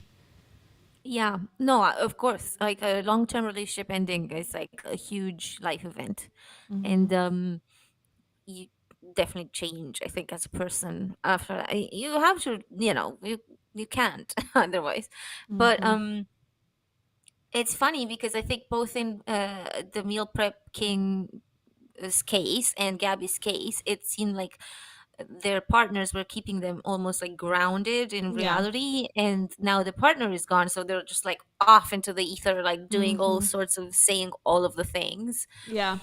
that are the most bizarre, weird, and it's like it shows you just how valuable it is, not necessarily to have a relationship, but like to have people in your life who keep you grounded and who keep you like connected to the real world, because like social media is not real No. in the sense, I mean it's real, it exists, but it's not real in the sense that you don't have like physical presence, you're not there with people. There's a huge difference, and with social media will never like be able to rival like human interaction face to face. And I think that's where the grounding comes in, because it pulls you back to earth Yeah. versus just being this character on the internet. Yeah. And I think it's probably when people prove that, you know, like if you get a million, like we talked about with the Scruffy Con guy, you know, the meal prep king, like he has 400,000 followers and no one was at his house either when he was having this breakdown. No one was saying, hey, get off the phone. What are you doing? You know, come on, man. You got more to like, you have a big career ahead of you. Like that voice of reason, if that's gone, especially when you have all these followers, you're like, why don't I feel better? It's almost more confusing. Like, you know, we're watching this live. There's a lot of people who care, but no one who's there. Damn. Yeah. A lot of Yeah, people care, but literally no one's she's there. alone. Yeah. She's isolated. Yeah. Almost. And that's a And she huge had thing. the opportunity to get help if she was on the psych ward, and she didn't. But you don't, when you're manic, you feel like everyone else is the problem. You don't think you're the problem. You think everyone else is like, blinded. And it's like they say, again, I'll bring in the spirituality stuff. It's like everyone is the lambs, everyone but the spirit, everyone that's not in the cult is delusional. Everyone who's not in the cult is crazy. And now I think it's almost like a cult of one, or a cult where it's just all parasocial followers, where, she might think that she is like the reincarnated Jesus or whatever. So she thinks everyone else that's not on board with that is like insane. Yeah. But that's just her mindset right now, possibly. Yeah, possibly. It's very, very strange either way. Like, Yes. Agreed. This one says, oh, yes. Oh, let me see. I can't read it. A woman of color. Oh, yeah, this is another part of this. She says she's a woman of color. I've never heard of this. Okay, so she said that in a video that I watched, in which she said a lot of things about people of color that I was like, just stop. And she kept on saying that she's Middle Eastern. This is the first I ever heard of this. Is she actually If anyone in the comments knows, She's from Lebanon, but she's born in America, but I guess she's her nationality is Lebanese, or she has Lebanese in her family. That's what I heard. Oh, right. Okay. I did not know this. This is the first I ever heard of this. And I've been watching her for years. Yeah, I didn't hear about that. Okay, we're going to play it. It says, oh, yes, the woman of color put her phone on airplane mode. I can't hear ya, world.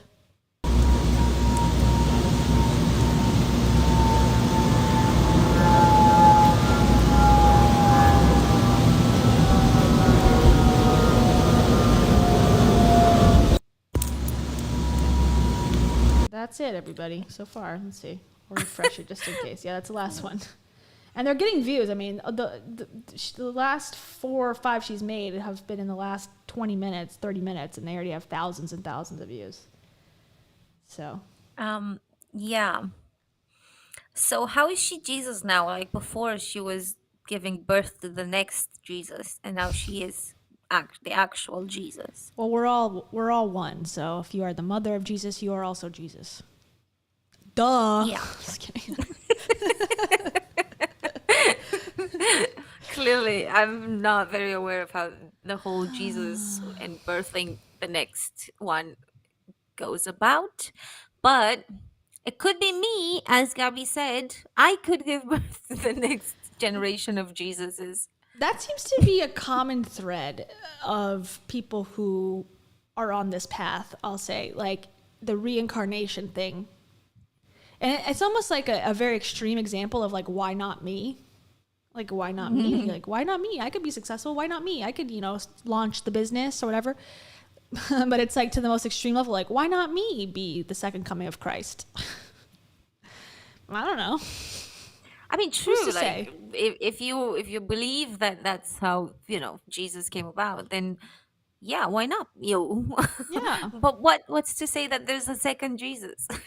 I just don't understand where this idea come from. Jews. I don't know. Just kidding. Well, I guess that would be the first coming because they don't think Jesus was the Messiah. I don't know. Anyways. Yeah. Are we getting, is that in the religion?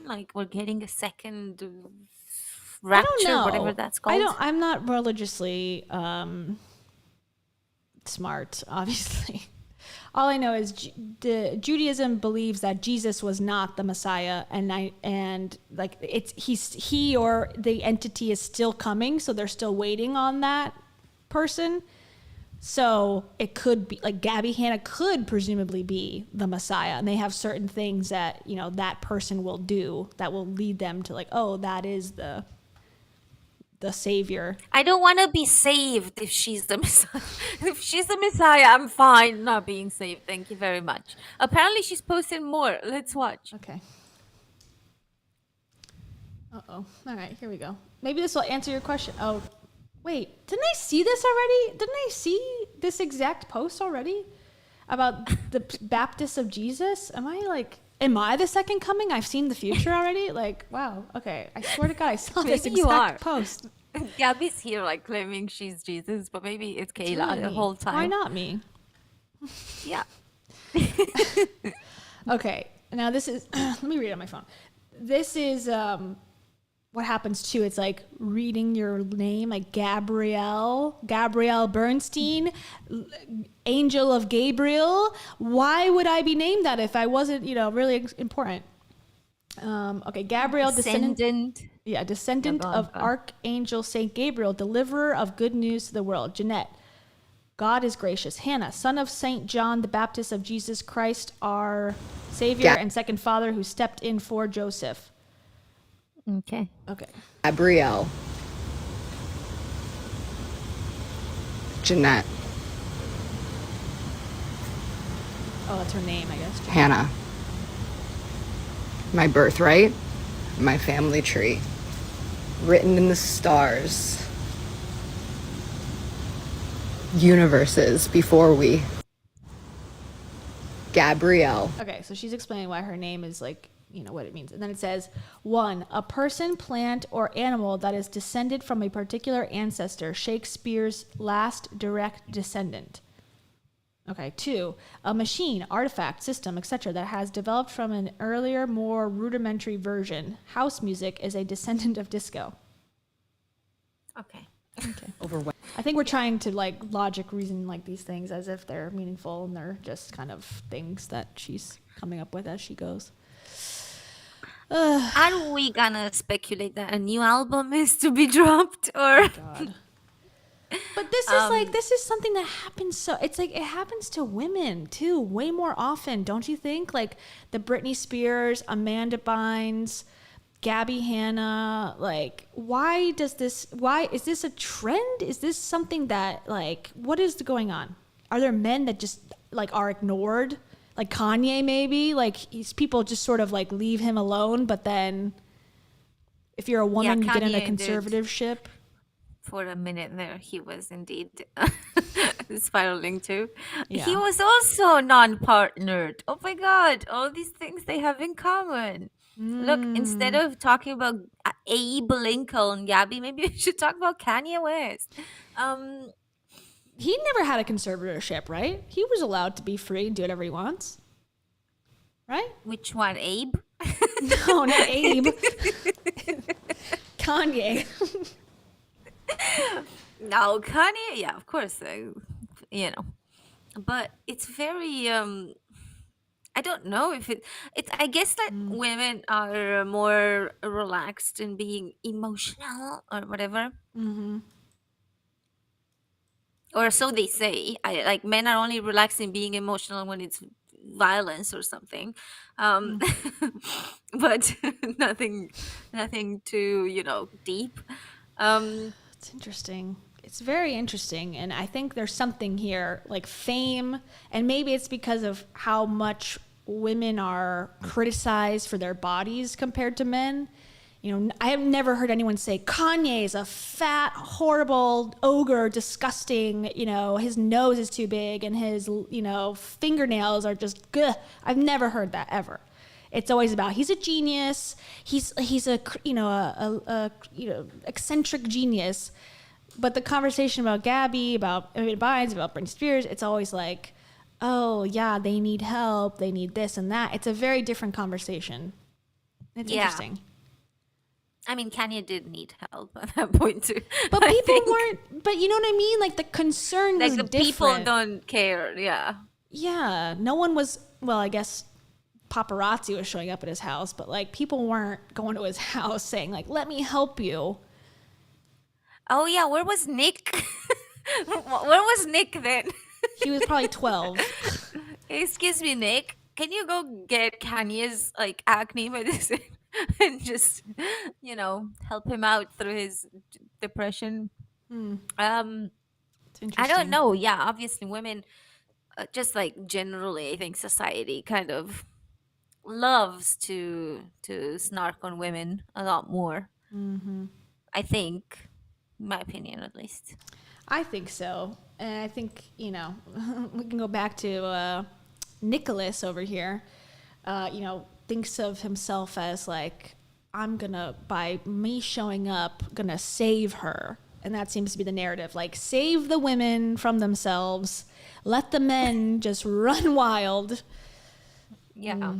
It's interesting. Gabbie's like, sorry, I'm trying to get attention for my next album here, Nick. Can you? Yeah. Can you Get the hit the fuck road, out. Jack? Thanks. This one I says... would, I would like if she does that, like we do have to cover it. Like if she comes up with a new new album or a new song, we're gonna have to cover it because like I'm not gonna let that slide. Because if Well, she she's does putting have us music through out so or much something. emotional turmoil, Yeah, like I know. might as well. I mean, let me see. She definitely does have some stuff that's newish. Like she's got her album, Trauma Queen. Oh yeah, I know, but did that do? I don't think that did very well. It came did out in 2022. Looking at it now. I did not listen to it. Me neither, and I won't play it because it'll get copyrighted.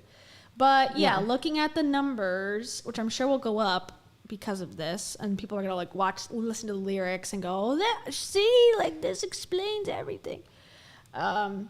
But it came out in 2022, has 12 songs. None of them hitting 1 million.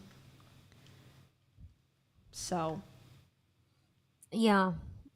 Brittany, I have to agree with Taylor here. Brittany was like, different situation, I think, because she was just legally under someone else's control. You know what I mean? But who's to say that doesn't happen to Gabbie? I mean, the difference is I think Britney was bigger, huge, much bigger than Gabbie Hanna. They had the paparazzi on their tail every second. And she's got kids. So that sort of changes the conversation a little bit. Gabbie's a single woman alone. Yeah. And she's not as popular. Oh, God. Sorry, everybody. Dave Hollis is in the chat. Hi, Dave. Dave. Dave bots have arrived. Okay. Sorry, Dave, but Nick has dethroned you today. Yeah, as our most interesting character of this whole saga. Nick. Oh my God. Yeah, Nicholas. Nicholas responds to this comment about the jail thing, which we were talking about, is this a criminal act? So someone says, I feel like you're going to jail for all of that. I don't know what law you broke exactly, but you definitely did something wrong. And I agree. I don't think and I think what his answer was is like very, almost like perfectly, would be perfect in court. Let's hear it. All these people have no idea what they're talking about. I have a video of her inviting me in. I will post it directly after this one. And when she asked me to leave, I left voluntarily. Everything that happened in there was completely legal. There was nothing illegal about what I did. I was invited into a home and left when requested. All these people have no idea what they're talking about. I think that he's right. Everybody. And then someone says, dude, that was reckless behavior. I understand being concerned, but you need to use the right channels for real help in a situation like this. Okay, this is what he says. Everybody saying this has no idea what they're talking about either. People are saying use real help. The police will not go to somebody's house if they are not posing a threat to themselves or others. If the police had already been there at the point that I had been there, and they knocked on the door and she told them some junk about how she was the second coming of Jesus, and they left because they cannot do anything to help her. So everybody thinks that they can just call somebody, but there's nobody to call. Agreed, but the solution is not to show up yourself. Okay, we got another one apparently. Yeah, but then, maybe if she's not a threat to anyone and she's not a threat to herself, why are you there? Like, yeah, what's the point? Let this woman live her life and do whatever she wants. Yeah, what's your help gonna do? Nothing. Get clout is what he was after. Okay. Yeah. And this one is, speaking of Nick, it says we need a wellness check on Nick at this point. We need a wellness check on the man who lied and forced his way in to a woman's home by coercion, in attempt to give her harm.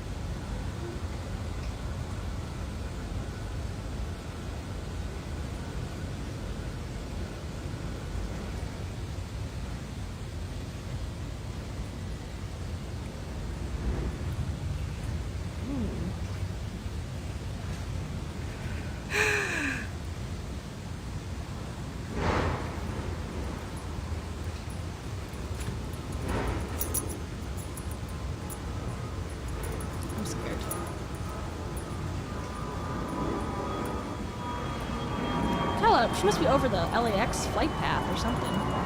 Yeah. What a plane's mess.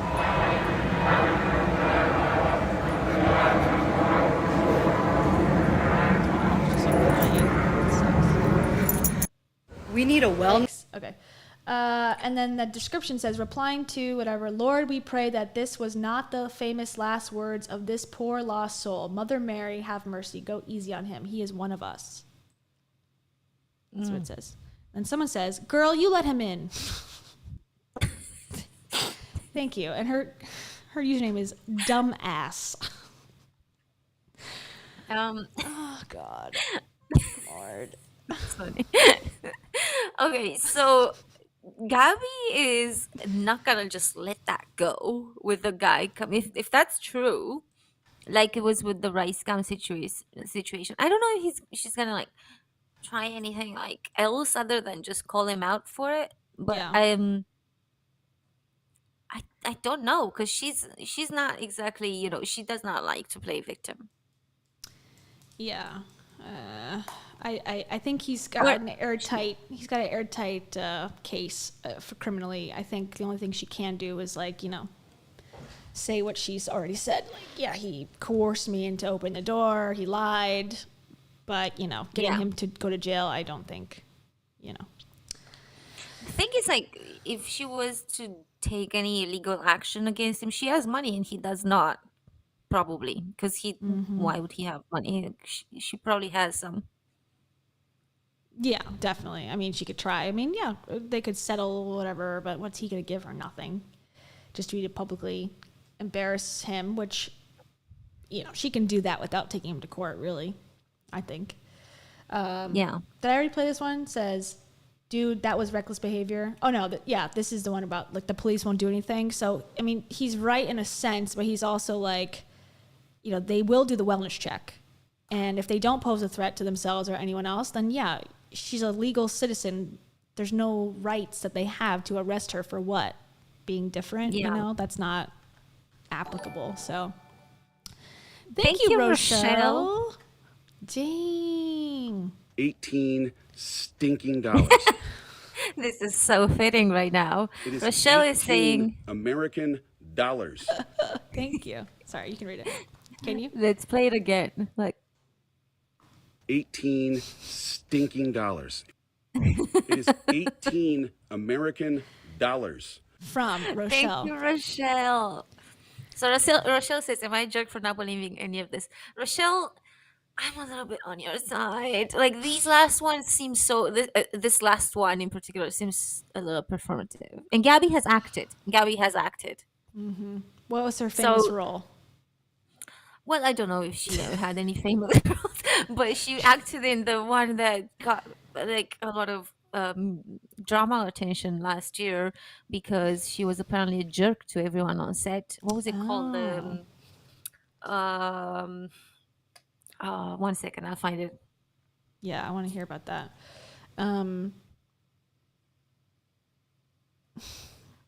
If you think that Gabbie's faking it, unfollow. Escape the Night. Just kidding. Escape the Night, it was called. Escape the Night.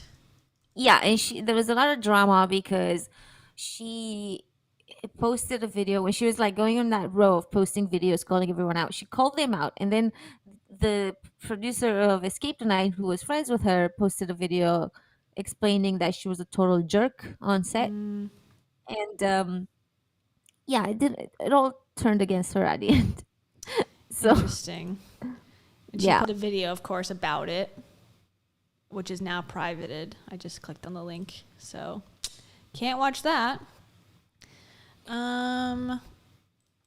Yeah, I think she is going through a mental health crisis. However, I think there's enough there that it's fair to think the other way too. I don't think it's like, how dare you, think this is fake. I think there's enough kind of like, interesting tidbits about this guy not having any social presence, the fact that she's got stuff coming out, called trauma queen, the fact that she's said that she's done this before and that this is something that she finds to be a marketing tactic. I can understand. Cry wolf, a couple times. People don't believe you. the next time something really does happen. I get that. Yeah, exactly. And that's very well explained. I think that's probably why I'm so skeptical. Because if it was anyone else, I would not be this. Well, I don't know if anyone else. If it was Trisha Paytas, I would be just as skeptical, maybe more. But True. if it was Rachel Hollis doing this, I would not be skeptical. Like I would be like, okay, this is clearly a problem. But since this, she has gone and done dramatic things before, I'm a little skeptical. I mean, that's fair, I think, honestly. That's fair. But I also think that you are a douche lord for thinking that. Because I am personally the best, goodest, good girl you ever met in your life. So yes, and the next Jesus is you. and also Jesus. I want to be relatable to Jesus. Yes. Yes. Okay, let's keep watching Nick's explanation while we have it here. Oh, here's the moment where he walked in. So this would be presumably played in court to dismiss the case. Let's imagine that. Oh my God, imagine the Emily scene. D. Baker would be covering this whole thing. Forget Johnny Depp and Amber Heard. That's last year's news. We're all about Nick, unknown name, Gabbie Hanna versus Gabbie Hanna. That's the new tea. Oh, hi. Hi. Think you can use your bathroom? Yeah, sure. Yeah. Come on. Thank you. Hey, there's fine. Oh, What's your name? My name's Nick. Nick? Nice to meet you. Right there. Is Right okay. here? Right there. Right here? Yeah. Oh, thank you.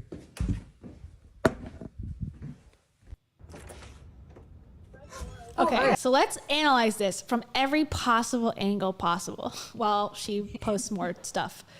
Okay, so she's on her phone. He's obviously on his phone too. But where is he holding the phone, do you think, from this angle? So I did a similar thing when I went to Andrew Tate's house and I spoke to his... We need to And make I that a spoke to soundbite. When I went to Andrew Tate's house, said nothing ever after good comes after that. And his 20 guards were this one skinny guard. But I'm sure that he had the power of 20 in his psyche. Mm-hmm. 10x, 20x. So the way profits. I kept the phone at first, I was trying not to be obvious. So I was trying to pretend like it was just like hanging in my hand and I was filming. And did it work? Did he know you were on your phone? It was hard to I don't know if he knew at first, but then I was like, I need to get footage of this thing.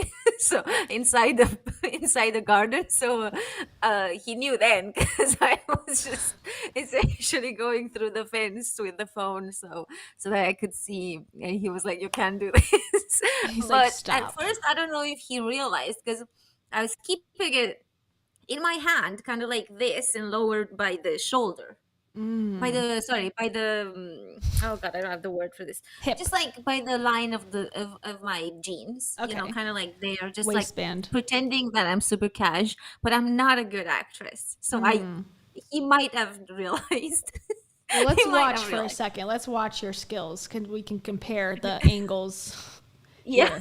Here. Here's Cam's video. I'm sitting out here in Romania inside of a house with 20 armed guards outside with a tower and AR-15s. Turns out I live 12 minutes away from his house.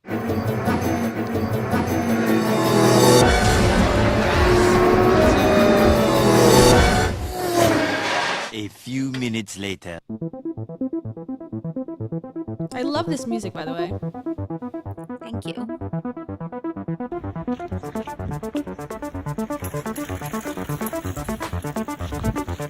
So this was me keeping it cash, like by the jeans. Lucrați aici? Este cumva casa lui Andrew și Tristan Tate. Da? Vă spăr asta cum e și eu prin... Nu, dar prin care, nu intră, nu. Puțin, dar vreau să văd mașinile atâtea. Păi nu, că nu sunt aici. Ah, ok. I was like, okay. yeah, sure. I do what I want. There's a knight. Вы еще песня, а тут I'm sitting out here in Romania inside of a house with 20 armed guards outside with a tower and AR-15s. What do you guys think? Does that look like 20 armed guards to you? Because Looked like a guy wanting to take you on a date. To me. Yeah, Okay. so I guess like the way I was keeping the phone was similar to the way that Nick was keeping his phone. Yeah, so you had it by your hip. Okay, that sort of tracks, I think, to what the other camera looked like. Okay, let's return. Hold on. Did she do anything else? Let's see. Refresh. Oh God, we got 2 more videos. Oh my god.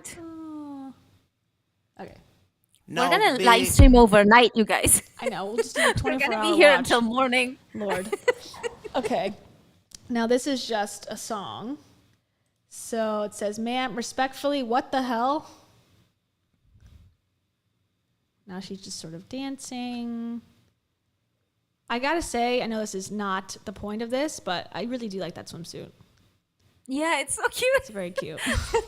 It's a good color. Yeah. I like the flowers. All right. And this Sorry, one. sweetie. I'm gonna keep. Okay. Okay, back to the woman of color thing. Woman of color, hello, what is happening? And she's responding. I'm sorry, sweetie. I'm gonna keep reminding you that I'm Middle Eastern, and I have always been Middle Eastern. But for some reason, isn't it so weird that the world insists on seeing me as white? Because if I was a woman of color, as I am, thank you, Jesus, you might have to fucking repent for the way you mistreated us. You know what I mean? I get it. The good news is, Yep, no, I don't get it. I'm just kidding. we forgive you. I'm sorry, sweetie. Okay, another theory. Is this performative art? Not performative like fake, but is this like, what do they call it when it's like art? It's like in real life, like realist art. Is this an art piece that we're watching? Yeah, I would say Because there's elements of like even her going like this, like, oh, like she's got to deliver the information like through TikTok, the way that TikTok works. It's like, it's sort of like, yeah, that is sort of interesting how she's even delivering this, like still with the social media, you know, yeah, like zooming in and all that, like I said. There's an element of work in this. Mm-hmm. Like I kind of have the feeling she's kind of working right now. But what is work anyways? If you're an influencer, what is work? It's living your life. So maybe this is like the performance. Like, okay, here's another one. Hold on. The other thing that we have now that they didn't have back then is y'all don't get to literally murder me and put nails through my wrists and cut my ribs just to make sure I'm human as I'm dying. I'm not. Neither are you. Or are you? I don't know. I could tell you if you want. I'm going to anyway. I've been. Does it scare you that I laugh and that I express my emotions and I'm not afraid to be silly and, oh, right. Yes, it does. It does kind of scary. The power is in not giving a fuck what anybody thinks, except her. The other thing that we have now. Because it is like, maybe that's just who she is. Like, there's a flair for the like monologue-esque delivery, you know? But I think that's part of it, feeling like the grandeur feeling of like, okay, and you have the phone and all that, and it's, you know, because someone you met like, well, if you're really mentally ill, you wouldn't like do all these like movements and stuff that's popular on apps. But at the same time, that's her whole life, her whole existence is to have the phone and to do it this way. And so maybe it's just like second nature at this point to her life. I think, you know, if this is true, if she is going through this, that's terrible. That's a terrible thing to go through. What? If she's having a if psychotic this is episode? a real psychosis or a real, what's it called? Like a break. I mean, I think it is real. Yeah. I do think it's real, but there's also elements of like, and I'm saying it facetiously, I guess I shouldn't joke about it, but like, you know, there's elements of like looking at social media and what it does to people. Is she making a statement to, I don't know, maybe not. Maybe she's not making any statements, but again, she has said that she does this on purpose to prove points. So I don't know. It's hard to tell. Yeah. Yeah, that's exactly what we were talking about earlier. You know, the whole like cry wolf several times and then you stop being believed, I think. But it is very disturbing to see that it's disturbing behavior. So it's definitely like even if no, what I was gonna say, it's like if this was not real, then she's capitalizing off. She's like she's making money off of cliches about if that's the case, that would be very, very bad because then she would be literally using mental health disorders for her own money, essentially, because you know that's what you make by posting on social media. And if she's not, so she's either disrespectful to mental health or she's like deep in a mental health crisis. Yeah. And I think it's true. Like, you can't tell, you know, what it is. Because even, I don't know, even if she came out of it and she did get, I think the bigger picture here is also like, okay, if you were to watch this online, which we are, we have no control. Nick had no help. The guy who went and, you know, did break into her house. Like, what can a society do when something like this happens? Especially when you have access to a platform of 7.5 million people at any given second. Like, as a society, ethically, what is the right thing to do? And obviously we're, you know, speculating. We are making it content, making it art, making money, not much, but some money from speculating on this. Is that inherently wrong? Are we, you know, doing a huge disservice to her by even speculating that it could not be true? Like, where's the family? Where's the police? Like, what can police do? Is there a level below police that should be there? I feel like very helpless in this situation. Like, no matter what you do, other than ignore it, you're hurting potentially. But ignoring it is also hurting it. So what do you do? I mean, Gabbie is aware that she's going to get attention for it. I don't know if right now she's realizing if she is going through this crisis, maybe she's not realizing while going through the crisis that she's going to get attention, but she's got so much attention before that she would be unrealistic not to expect. This is why it's hard to believe it almost, because I think to some extent Gabbie has done a lot of things to gather that attention, to get like every time everyone's quiet, because lately everyone's been quiet about her, nobody's been posting about her, nothing's happened, and now she's posting this just kind of, I don't know if she's doing it to cause a stir, but she's done it before to cause a stir, so she knows that it does cause a stir. So I feel like coming out of it and being like, why did people talk about it, that would be weird, because that's what happens with, she's a celebrity, you know. And this has happened before. I didn't know about it because I wasn't involved in YouTube at the time, but there was a guy, Steven was telling me about this creator who, and you might know it, sort of had similar things about the Jesus stuff and the reincarnation stuff, and then he went on Keemstar, and Keemstar was like pushing him, and like they did a live together, and it was very odd, and then apparently he killed himself. And that was the result. Oh my God. Yeah, like the result of that. And I don't know the details about it, but I don't know this. I don't know who this is. Yeah, I forget his name.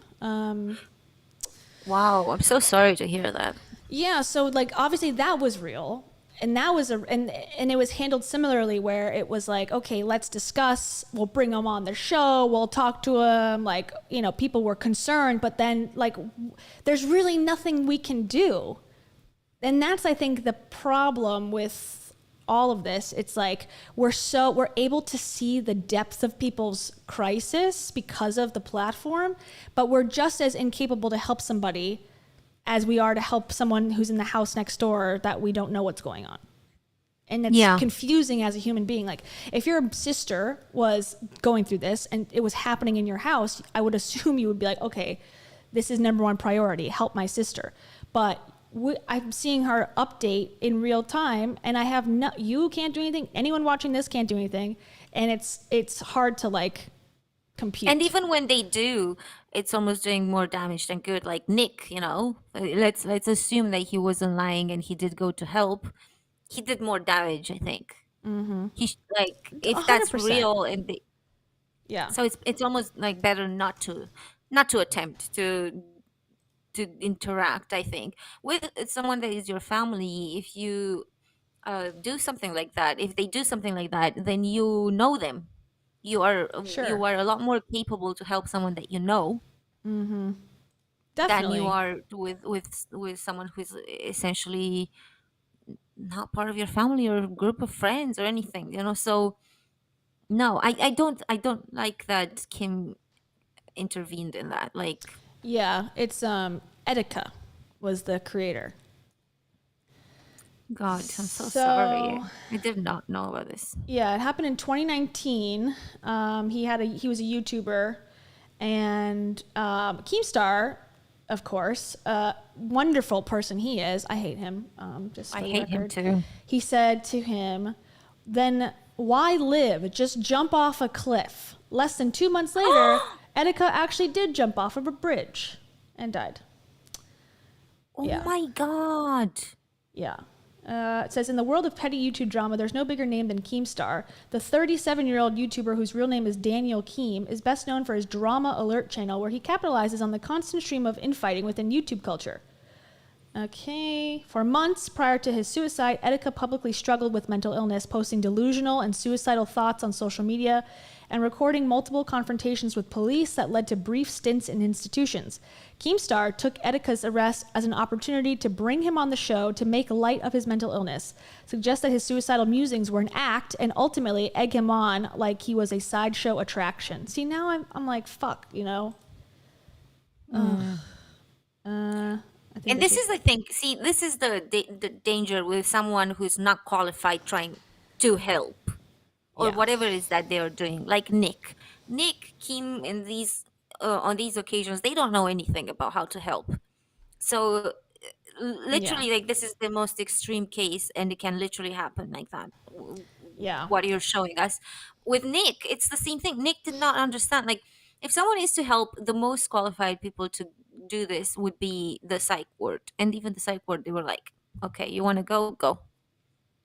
Yeah, and that's an issue too, but it's like, I believe that people have rights to not be institutionalized. Like, I very strongly believe that. But then again, like, if something like this is happening, it's like, well, they need help. But then it just feels like, again, I think I'm making this about myself because I'm, you know, selfish, but like, it does feel like, because of the internet, because we're aware of all of the problems that everyone has in the world, like something as big as climate change and something as small as what's going on with her, we feel like we should be able to do something to help, but we can't.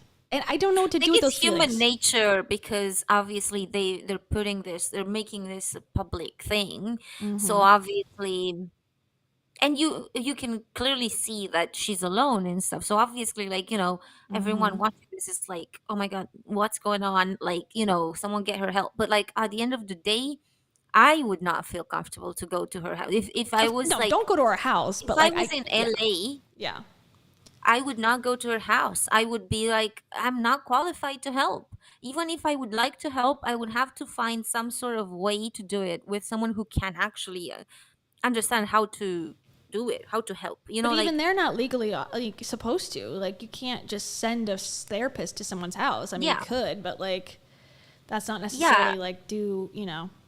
But then I'm like thinking, her like, family, I would say, like, her family needs to step in and just like see if they can help. And eventually, you know, at the end of the day, even if the family can't help, there's nothing like, or take the platform, take her account down temporarily or something.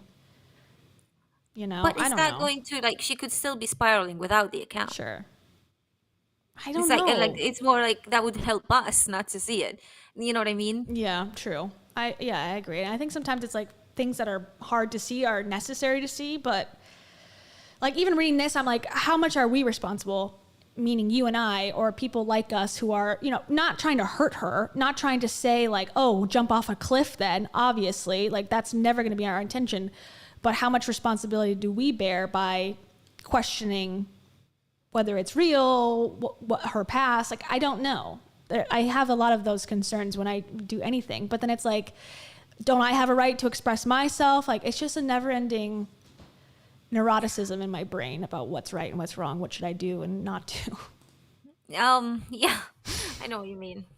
I know what you mean. I mean, obviously, the ethics of this are like we can discuss the ethics like forever, but the reality of the situation is that she has been covered by the news, covered by drama channels, covered by all this. She knows that the minute she posts something, she's gonna get the attention of, and this is how they survive. This is how influencers and famous people survive. If they don't get any coverage when they do something, if like Brad Pitt makes a movie, but he does not get coverage that he's making that movie, Sure. the movie's not gonna get as many watchers. It's not gonna make as much money.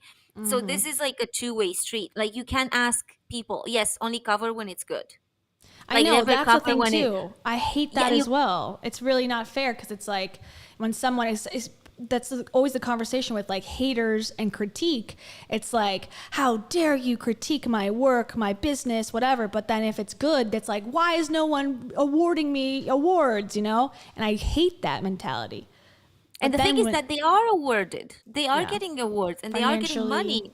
And that they're getting sponsors and they're getting everything that they're getting is based on these people watching and based on this like publicity that they get.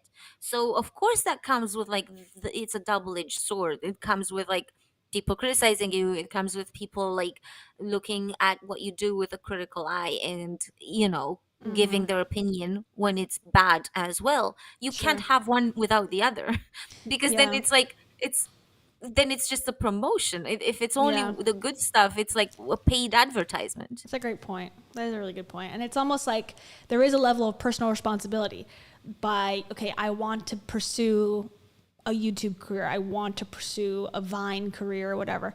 But then again, you think about how old these kids are, like a Jeanette McCurdy who was on a show when she was a minor. I don't know if Gabbie Hanna was under 18 when she started Vine, but like your brain's not developed yet, number one. And number two, it's like your parents are giving you permission to do this, but who, like you don't know what you're signing up for. You're a child. And it sort of brings in that question too. It's like, are you really aware of what you're signing up for when you're 16 years old? Oh, I would say they're not. Nobody knew Yeah. the level of like fame that they would get from YouTube and the level of money. I don't think anyone expected it. Yeah. So I think this was obviously new, but at the same time, like this, it's not. You can't go back. Yeah. You can't go back and delete it. Yeah. And just to reference this twit. Oh my God, this twit on Twitter. This nitwit, Keemstar. People said, leave him alone, give him time to rest. Okay, which I think are pretty valid comments, pinned his way about the Etika situation when he was still alive. And it says, Keem says, suck a dick. I run a news channel. No, you don't. You have a fucking YouTube channel, you idiot. Sorry. I'm going to get my viewers the news. I don't give a fuck about your fake SJW emotions on Twitter for attention. Oh That my was his God! take. Big words from Kim. Yeah. Okay, How can- he like, how really can put he that live with person in himself? his place. Yeah. How can he live with himself? Like that happened and he just continued to make content and like he's a horrible I don't person. know. Honestly, I don't know. Yeah. I don't know. I think Kim also thrives off of attention a little bit. Yes. Because if you really But then again, Yes, it's his fault. Yes, he has personal responsibility, but he is rewarded, and so is Gabbie right now being rewarded. You know, whether she understands it or not, from the algorithm, from the tech, from the viewers. They want attention. I want attention, and my videos may or may not get attention. You know, but if you're rewarded for but that's also because I'm not like I'm Jesus and like doing, you know, whatever, or saying crazy stuff like this, you know, Keemstar is. Hey, why don't we come up with something? No. who are Morals, we? ethics. Let's decide. Walking the line. I want to be a king. I'm Queen Cleopatra. Okay. No attention given yet. But you know what I'm saying? Like they're rewarded for kind of being on the extremes of either side, extremely negative or super, super positive or super like back in like the, you know, Shane Dawson era of like, what's up guys? You know, like that whole thing. It's like they're given all this money, all the success. They're like worshipped. It's like, what are they supposed to do? That's also human nature, to gravitate towards the thing that got you the most in return. This is what happened with Andrew Tate. He said the most insane, problematic things. And what did he get? Billions of views. Yep. And obviously that's reinforcing his behaviors. Like, oh, I'm going to say more 100%. crappy shit. I'm going to do worse.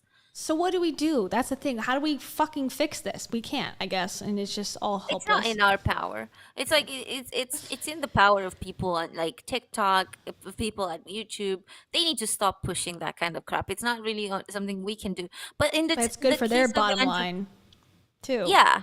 But in the case of Andrew Tate, for example, I think that the coverage of people, you know, I guess me included without realizing it, but like me, not a big deal because I got like 2,000 views on that.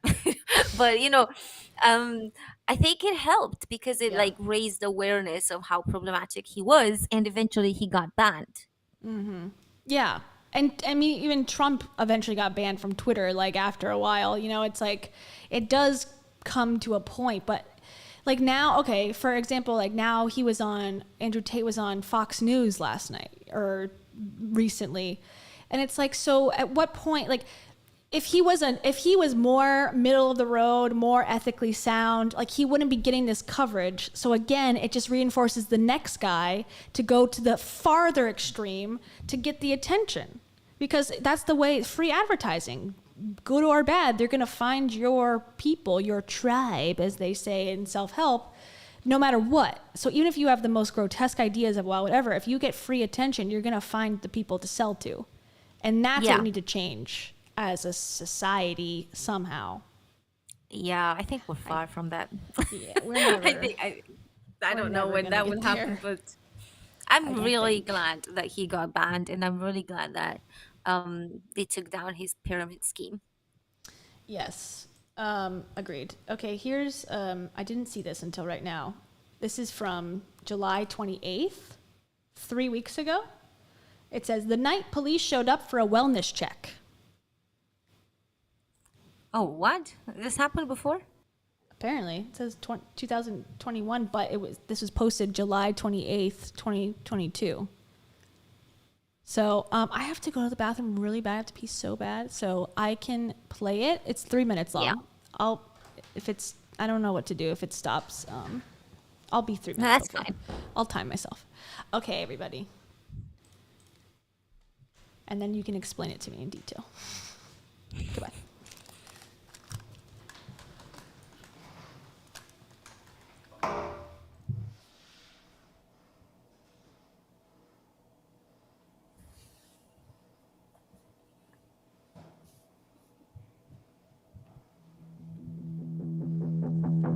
You've been warned, don't say I didn't tell you so. When you committed to me, babe, I screamed it in your face. I was low, so I got real high. You spilled your drink and then I spilled my morning thoughts. Those were your warning shots. Think you'll get me feeling guilty? Just remember, you can't fool me. I know best what's boiling in your chest.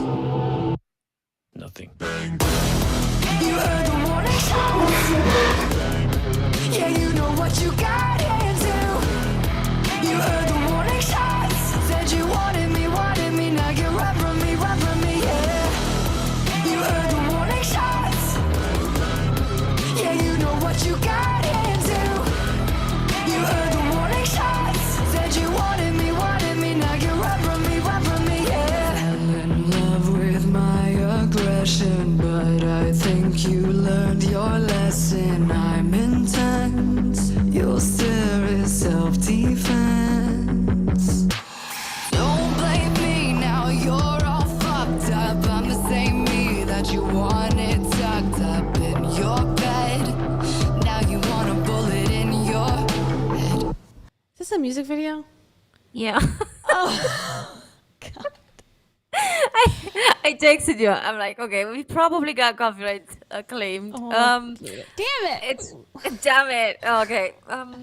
So We were tricked. We were rickrolled. We were Gabbie Hanna. Damn it. Sorry. we were Gabbie Hanna. But it's stuff like this, and he posted another one like a while ago because I remember talking about this in a video where she was in the bathtub and she was also acting bizarre. She's acting bizarre in all these things, and this is why I feel a bit like, how do we know when she's acting bizarre for song or art purposes and when she's acting bizarre because she's acting bizarre? Well, that's the problem with social media. You can't tell. Before, you would like, okay, well, that person's acting in a movie. Now I'm seeing them walk down Fifth Avenue in New York City. That's them, being themselves. But now it is so blurred, and her whole career is based on being herself. Yeah. So Yeah. I don't know. It looks pretty disturbing. I don't know. Like what to, it's hard to even, because she's not being coherent. She's not really making any sense. So it's hard to really just kind of try to understand what she's saying, why she's saying it. Like, it's hard. Yeah. It is. It's no matter what, and I think we've repeated this many times throughout this stream, is that no matter what, it's concerning.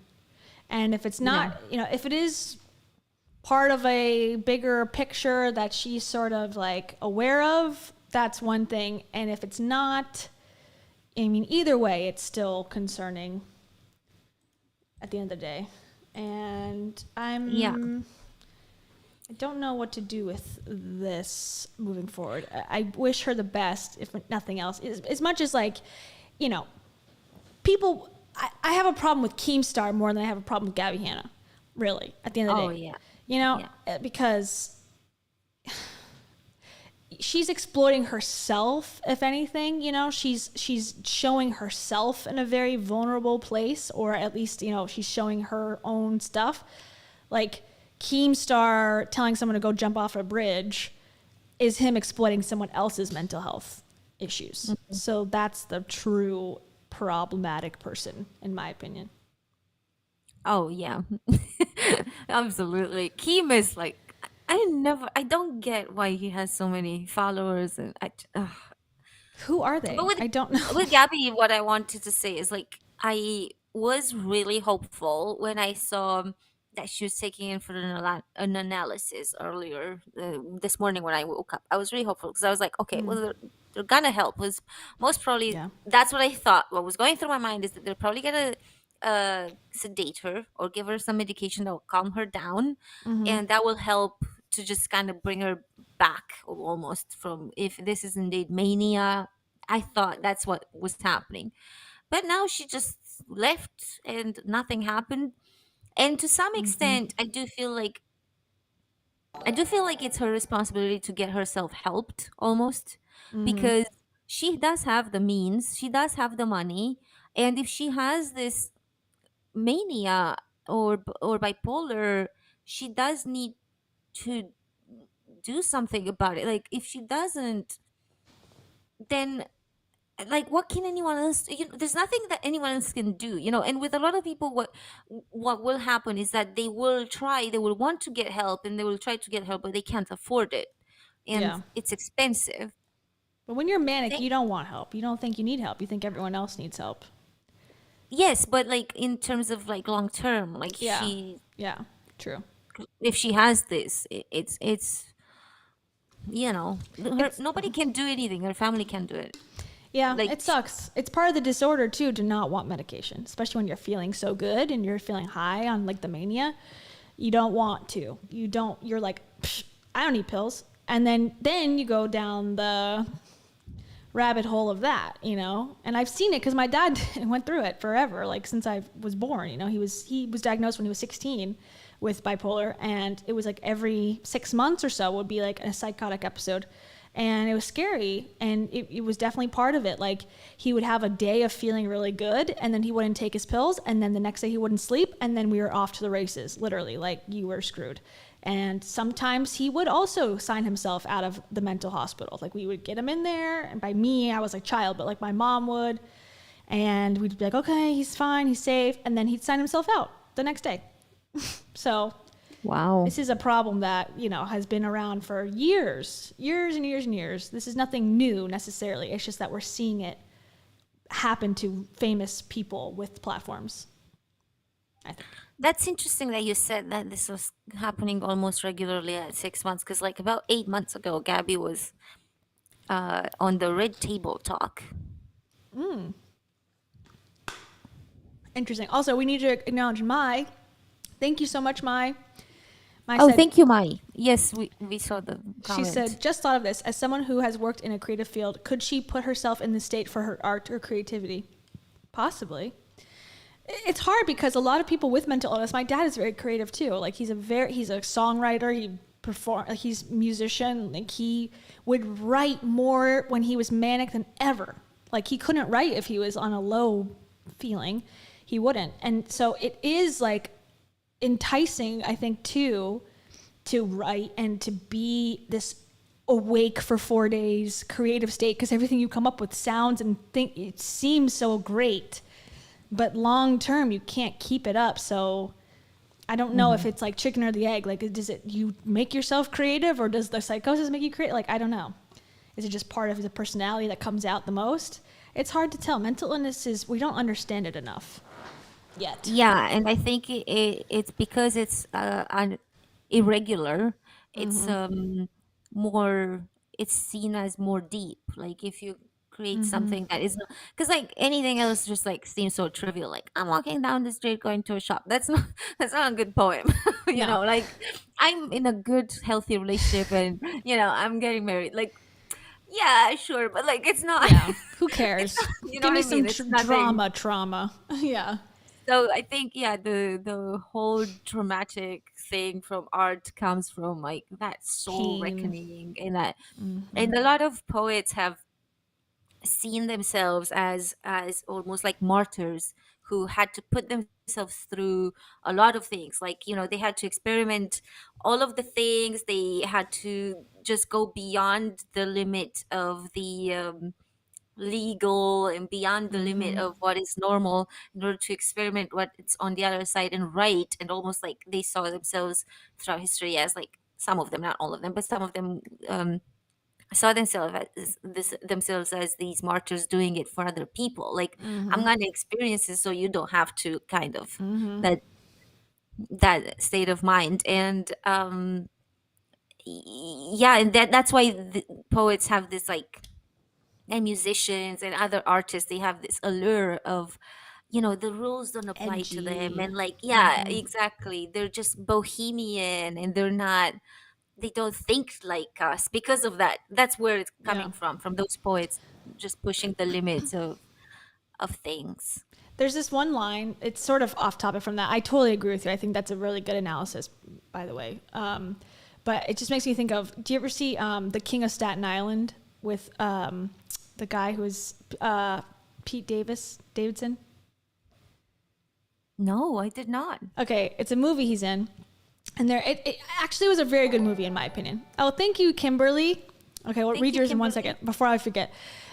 So the movie is I think it was really good. But there's one line in it, and Pete Davidson's girlfriend in the movie says, "I'm really worried about you." And he's like displaying a lot of similar almost behavior to what we're talking about today, where he's like closing his eyes while driving because he's like just wants to feel the thrill of it, or in a way he's like not doing well mentally. And they're having like sort of an argument, and she's like, "I'm just worried about you." And he's like, "You should be." And I just felt that was so real, because people a lot of times, like, it's not that we can help or that we understand or we can do anything, but like, we just want to feel like you're okay. And him saying that in the scene, like, "I'm not, you should be worried." I don't know, like, I had never seen a scene like that where I just connected so much to it, where I was like, yeah. And it just ends sort of like the scene kind of ends. There's no solution. There's no like resolution to it. And I'm like, that's how real life is. like, I'm really concerned about this person. And then there's no, oh, well, we're going to like help together and, you know, whatever. It's just, you don't really want the musician to be healthy because then you lose the art. You don't really want the poet to be better because then they're not who they are. So deep, deep, deep down, I feel like people just want to feel off the hook, which is natural. It's not bad. I just think it's something that we don't acknowledge a lot. Yes. Oh my God. I have so many things to say. Yes. You should watch that movie, though. It's really interesting. But first, before you get to your thought, we want to thank Kimberly Cosay, who you, says, Kimberly. Yes, she's thank you definitely so a friend much. of the channel. Your name pops up all the time. I know. Thank you. And she's on the Thank you Patreon, so too. much. I think she's on your Patreon, too, possibly. I could be wrong. So there's someone Yes, I who's, think so. Okay, I think there's one Kimberly who follows both of us on Patreon, so thank you. Very, very much. We appreciate it. She says, but also, hold on. But also, I feel we may be taking a turn towards phasing these cringe-fluencers out. Keep calling them out. What do you think? I We don't know. definitely phased Andrew Tate out. And that's a big win, you know? That's a huge win. And I didn't even see it coming. No. It happened so quickly. Like he popped up like, and then in 1 month he was gone. Yeah. Yeah. Flash in a pan. Cam single-handedly stopped Andrew Tate in his tracks I stopped him. by calling him out about his 20 guards. Yeah. But no, what you were saying, this is such a good point. Cause like I relate so hard to that because even when people ask you, like, for example, in Britain, if they ask you like, you're right, they're not even giving you the option to say. The only answer is yes. They're not asking you, how are you? They're asking you, you're right? Like, all you can do is nod and that's it. They're not, and that's like, the way they're asking you're right, that does not mean are you all right? That means hello. That means hello. Like, because I was so confused for a long time. And I would answer, I'd be like, yeah. Like, and they would be like, what's going on? Like, I don't really care, obviously. Yeah. And that's what I was thinking. Like, people don't want to know. Like, oftentimes they just do it because it's a social convention. They don't want to know. And when you're like running into someone and you really have something going on, if you're not all right and you answer no, they're gonna just like quickly like move past that because they don't want to. They don't want to go into it. And it was very obvious in Britain, very, very obvious to me, at least, maybe because I wasn't used to that. But I was very confused because I would be answering. Like, you'll be like, you're right. And I'd be like, oh, it's not like that. And then they'll be like, I'm just going to the shop. Like, and I'll be like, okay, never mind. So it leaves you really confused as a foreigner sometimes. And there's a literal like thousands of TikToks that I've come across, like translating these things for people. Be like, be aware when people are saying this in Britain, they don't mean this, they mean something else. I like that. That's helpful. And that's exactly what it is, what you're describing with like, with people, because when he's going through something and like, oh, you should be worried. It's like, it's for the person asking does not care. They're asking only to like reassure themselves. Relieve themselves. Yeah. Yeah. Yeah, that was the first time I had felt like that phenomenon explained in a scene, and I was just like, wow, yes, like, and I'm guilty of it too, for sure. If someone, and I've been guilty on the other side where I'm like oversharing to somebody that's not really capable of handling it or wanting to hear it at that moment, and then it's like awkward because it's like, oh, okay, like this was a little deeper than you probably wanted to go, and finding the balance, and it's so hard. But I wonder if it's cultural, if it's an American thing and like a British thing, more so than like a community that lives among each other, that needs each other to survive, maybe it would be different. And because the society that we have now, if you're fine, cool. If you're not fine, like just don't trash on my stuff. Like that's how it, like I don't need you to like be good for my survival. So it's inconsequential. Maybe that's part of it. Because we have the built-in ability to care and want to help, but then at the same time, we're resistant to really doing anything. I think it's partly cultural for sure, because in Romania it's very different. Like in Romania, you run into someone in the supermarket and they'll ask you about your biggest traumas. They'll be like, "So you broke up? Like, how did you, like, what happened? Tell me everything right now while we're picking onions." And I'll be like, "Fuck, okay." um, and you like this happens with everyone all the time. Interesting. Like this could be the mother of like my kindergarten friend. Like she would need to know everything right then and there. And sometimes like I've not lived in Romania for so long. Just being back here, I was so like shocked. I'm like, wow, okay, these people ask me everything. Like I don't even want to tell them. So there's that cultural element for sure, but I also think that these social conventions were like put in place a little bit because we live in like big cities and we meet a lot of people, and you only have capacity for so many. You only have capacity to like open up to like maybe 10 people or like 20 people, let's say. You don't have capacity to open up to your Facebook group of 350 or something. Like, and you know, when you live in a city, you interact with a lot of people throughout time. You know, your kindergarten, school friends, you then move on to high school. If you stay in the same city, then you build networks of friends, and then there's suddenly like hundreds of people that actually know who you are. So I think that's where those social conventions come into place into play, and they're like helpful because it allows you to not have to go into but then it goes too far where it's like you can't even do it even if you feel the need to. And then also the element of social media, like your city or whatever is one thing, but now you have 7.5 million people who are asking you, are you okay, but don't have the capacity to hear an answer other than yes, I'm fine. And how does that feel? You know, like so many helpers, no help. Maybe that's where my skepticism came into, because maybe it's like a way to relieve myself. Because if I'm skeptical and I'm like, it's probably trolling, then I don't have to worry for her. Yeah. You know what I saw? This is sort of random and actually related to Kanye, our discussion about Kanye. Julia Fox, she's got a TikTok now, and she did a thing about, actually I can play it because I was listening to it this morning and I was like, I never knew who this person was until the Kanye stuff, and I never followed her, but she comes up on my account ever so often now, and she says something about trauma, how it's like, why does trauma perpetuate? Like, why would someone who is hurt by an abuser abuse someone else? And it's like, because you can't come to grips with how how someone could do that to you, that you'll just normalize it immediately and do it to someone else to prove that you were, I'll just let her explain it because she's way much more actually coherent than I was. Have you guys ever wondered what, like... No, okay, where is it? This one? Hey guys, I'm just coming on here to remind you guys that childhood, the idea... No, where is it? Oh my god, you guys are really acting... Sorry, must have been an old one. It's that time of... Damn it! Sorry, everybody. Hey guys, so I wanted to come on here and share. That's the only thing about TikTok I hate. It's like, why can't I find anything that I watched this morning? Did you like it? Maybe it's your liked. Maybe, yeah. Let me check my phone.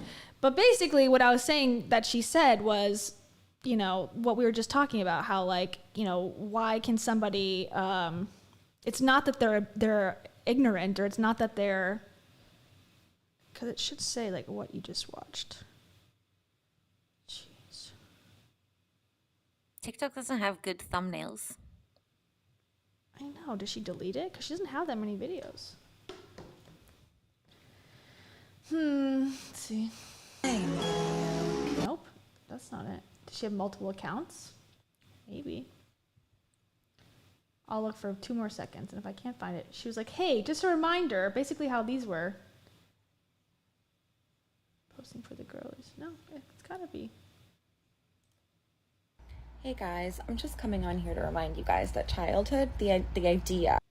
No. Oh my god, you guys are really acting like I said that. Valentino. Have you guys ever... All right, sorry everybody. Just kidding. I guess she deleted it, or I'm hallucinating and I dreamt that happened. That could be. Sorry. Don't trust Yeah. me. This Anyways, was that's a good point. should we see if Gabbie has any more TikToks before we leave? Yeah, we should. Before we go, and there's no more from him. That was Nicholas's last video. Was the video of the proof that he was let in. Yeah. So his narrative is done. He was doing a bunch of lives, but on TikTok they don't. Oh god, I spelled it wrong again. They don't. Nope, no new ones. Yeah. Okay. It definitely seems like she's lowering the volume of these. So maybe she's like, Yeah, maybe she's on a phone call or something. Or maybe she's just like getting slowly back to normal. Oh wait, it is the last one? Yeah, maybe. Okay, hold on. Sorry. One more attempt. We'll watch the whole thing. Ever wondered what makes someone become an abuser? This is it. Okay, sorry. I don't know why I didn't recognize it. Okay, sorry. Back on track. Thank you, SMC kids. Have you guys ever wondered what? Oh my god, I'm a boomer. Have you guys ever wondered what makes someone become an abuser or abusive?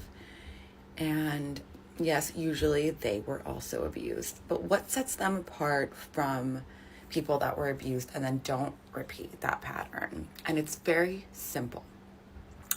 A lot of people do not want to identify the victim within themselves. They hate it. It makes them feel weak and vulnerable. And the only way that they can rationalize what was done to them is if they normalize it and then continue to perpetuate it. So it's very important. And sometimes people will do something and you'll be like, but why? Why don't they understand?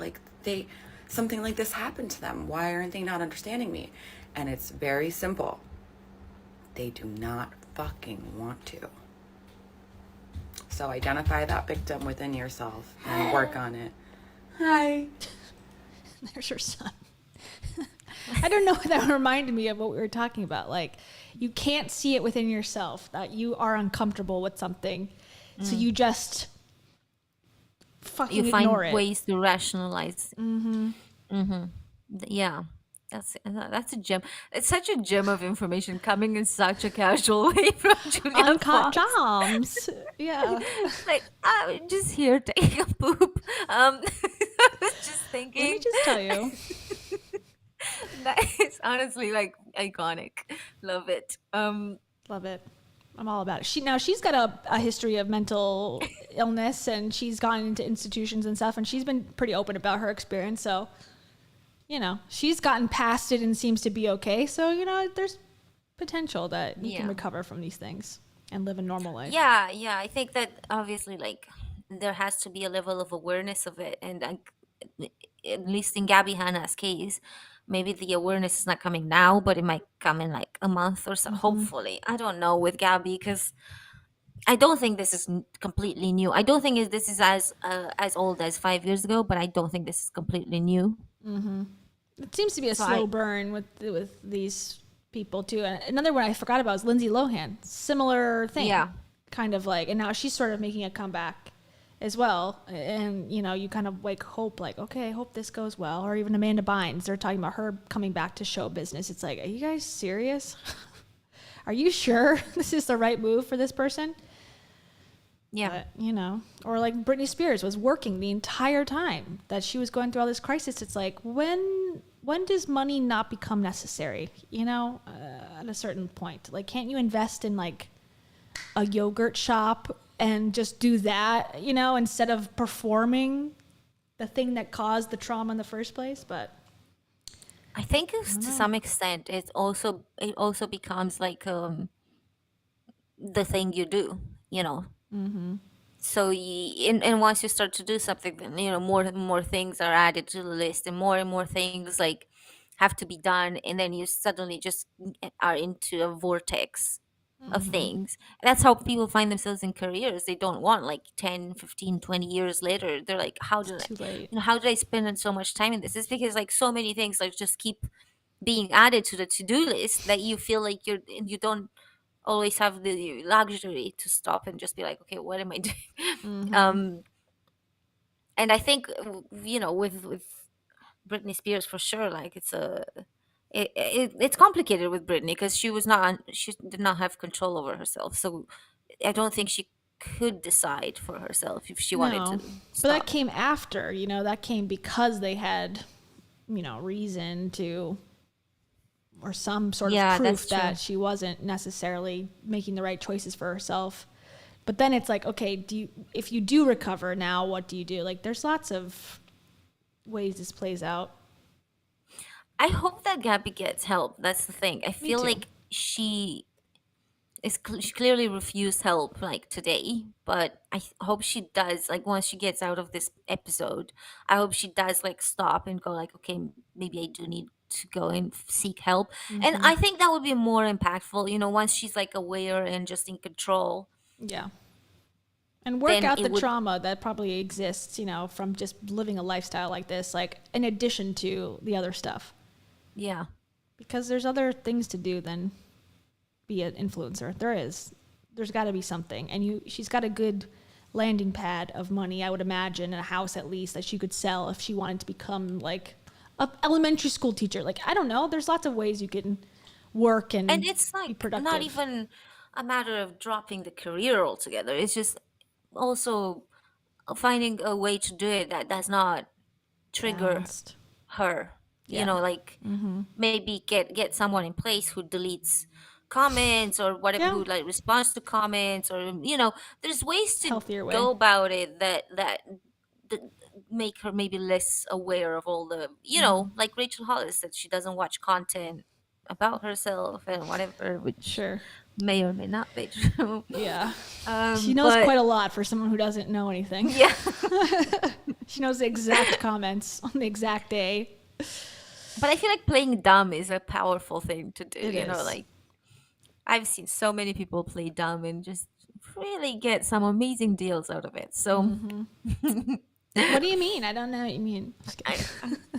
Same. I have no idea, you guys. I don't know where that came from. Probably from the depths of my dumb little mind. Oopsies. Whoops. Oh well. Anyways, okay. Well, that was a very interesting episode, and one that we haven't really done before in like a real time situation. So it was, brought up And a I lot of think, moral questions.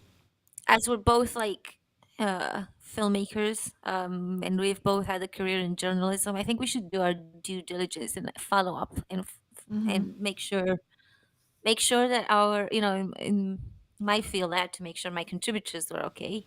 So let's hope that she's okay. Let's hope that she's like gonna calm down right now, and Yeah, she gets it help. does seem like she posted lists now. Yeah, I think so. And, I don't know what the sister's deal is or the family's deal, but, if they are on the East Coast, hopefully they can make it to the West Coast to assist in some way. If not, just to be there to support her, nearby probably would be helpful, I would imagine. Yeah. Hopefully. Yeah. Yeah, I feel like even if you have bad relationships with your family, it would still be somewhat their duty to help a little bit. Yeah, agreed. All right. Well, All right. On that depressing note, I mean, no, we wish her nothing but the best, and we will follow up and see how this all plays out. Yes. Thank you all for being here today. And we'll see you next Thursday, 12 p.m. EST. Hopefully it'll be more fun. Hopefully, yeah. It's my week, so Oh yeah, pick something it'll definitely good. be more fun, obviously. Have you met me before? All right, guys. See you next time. Goodbye. Peace out.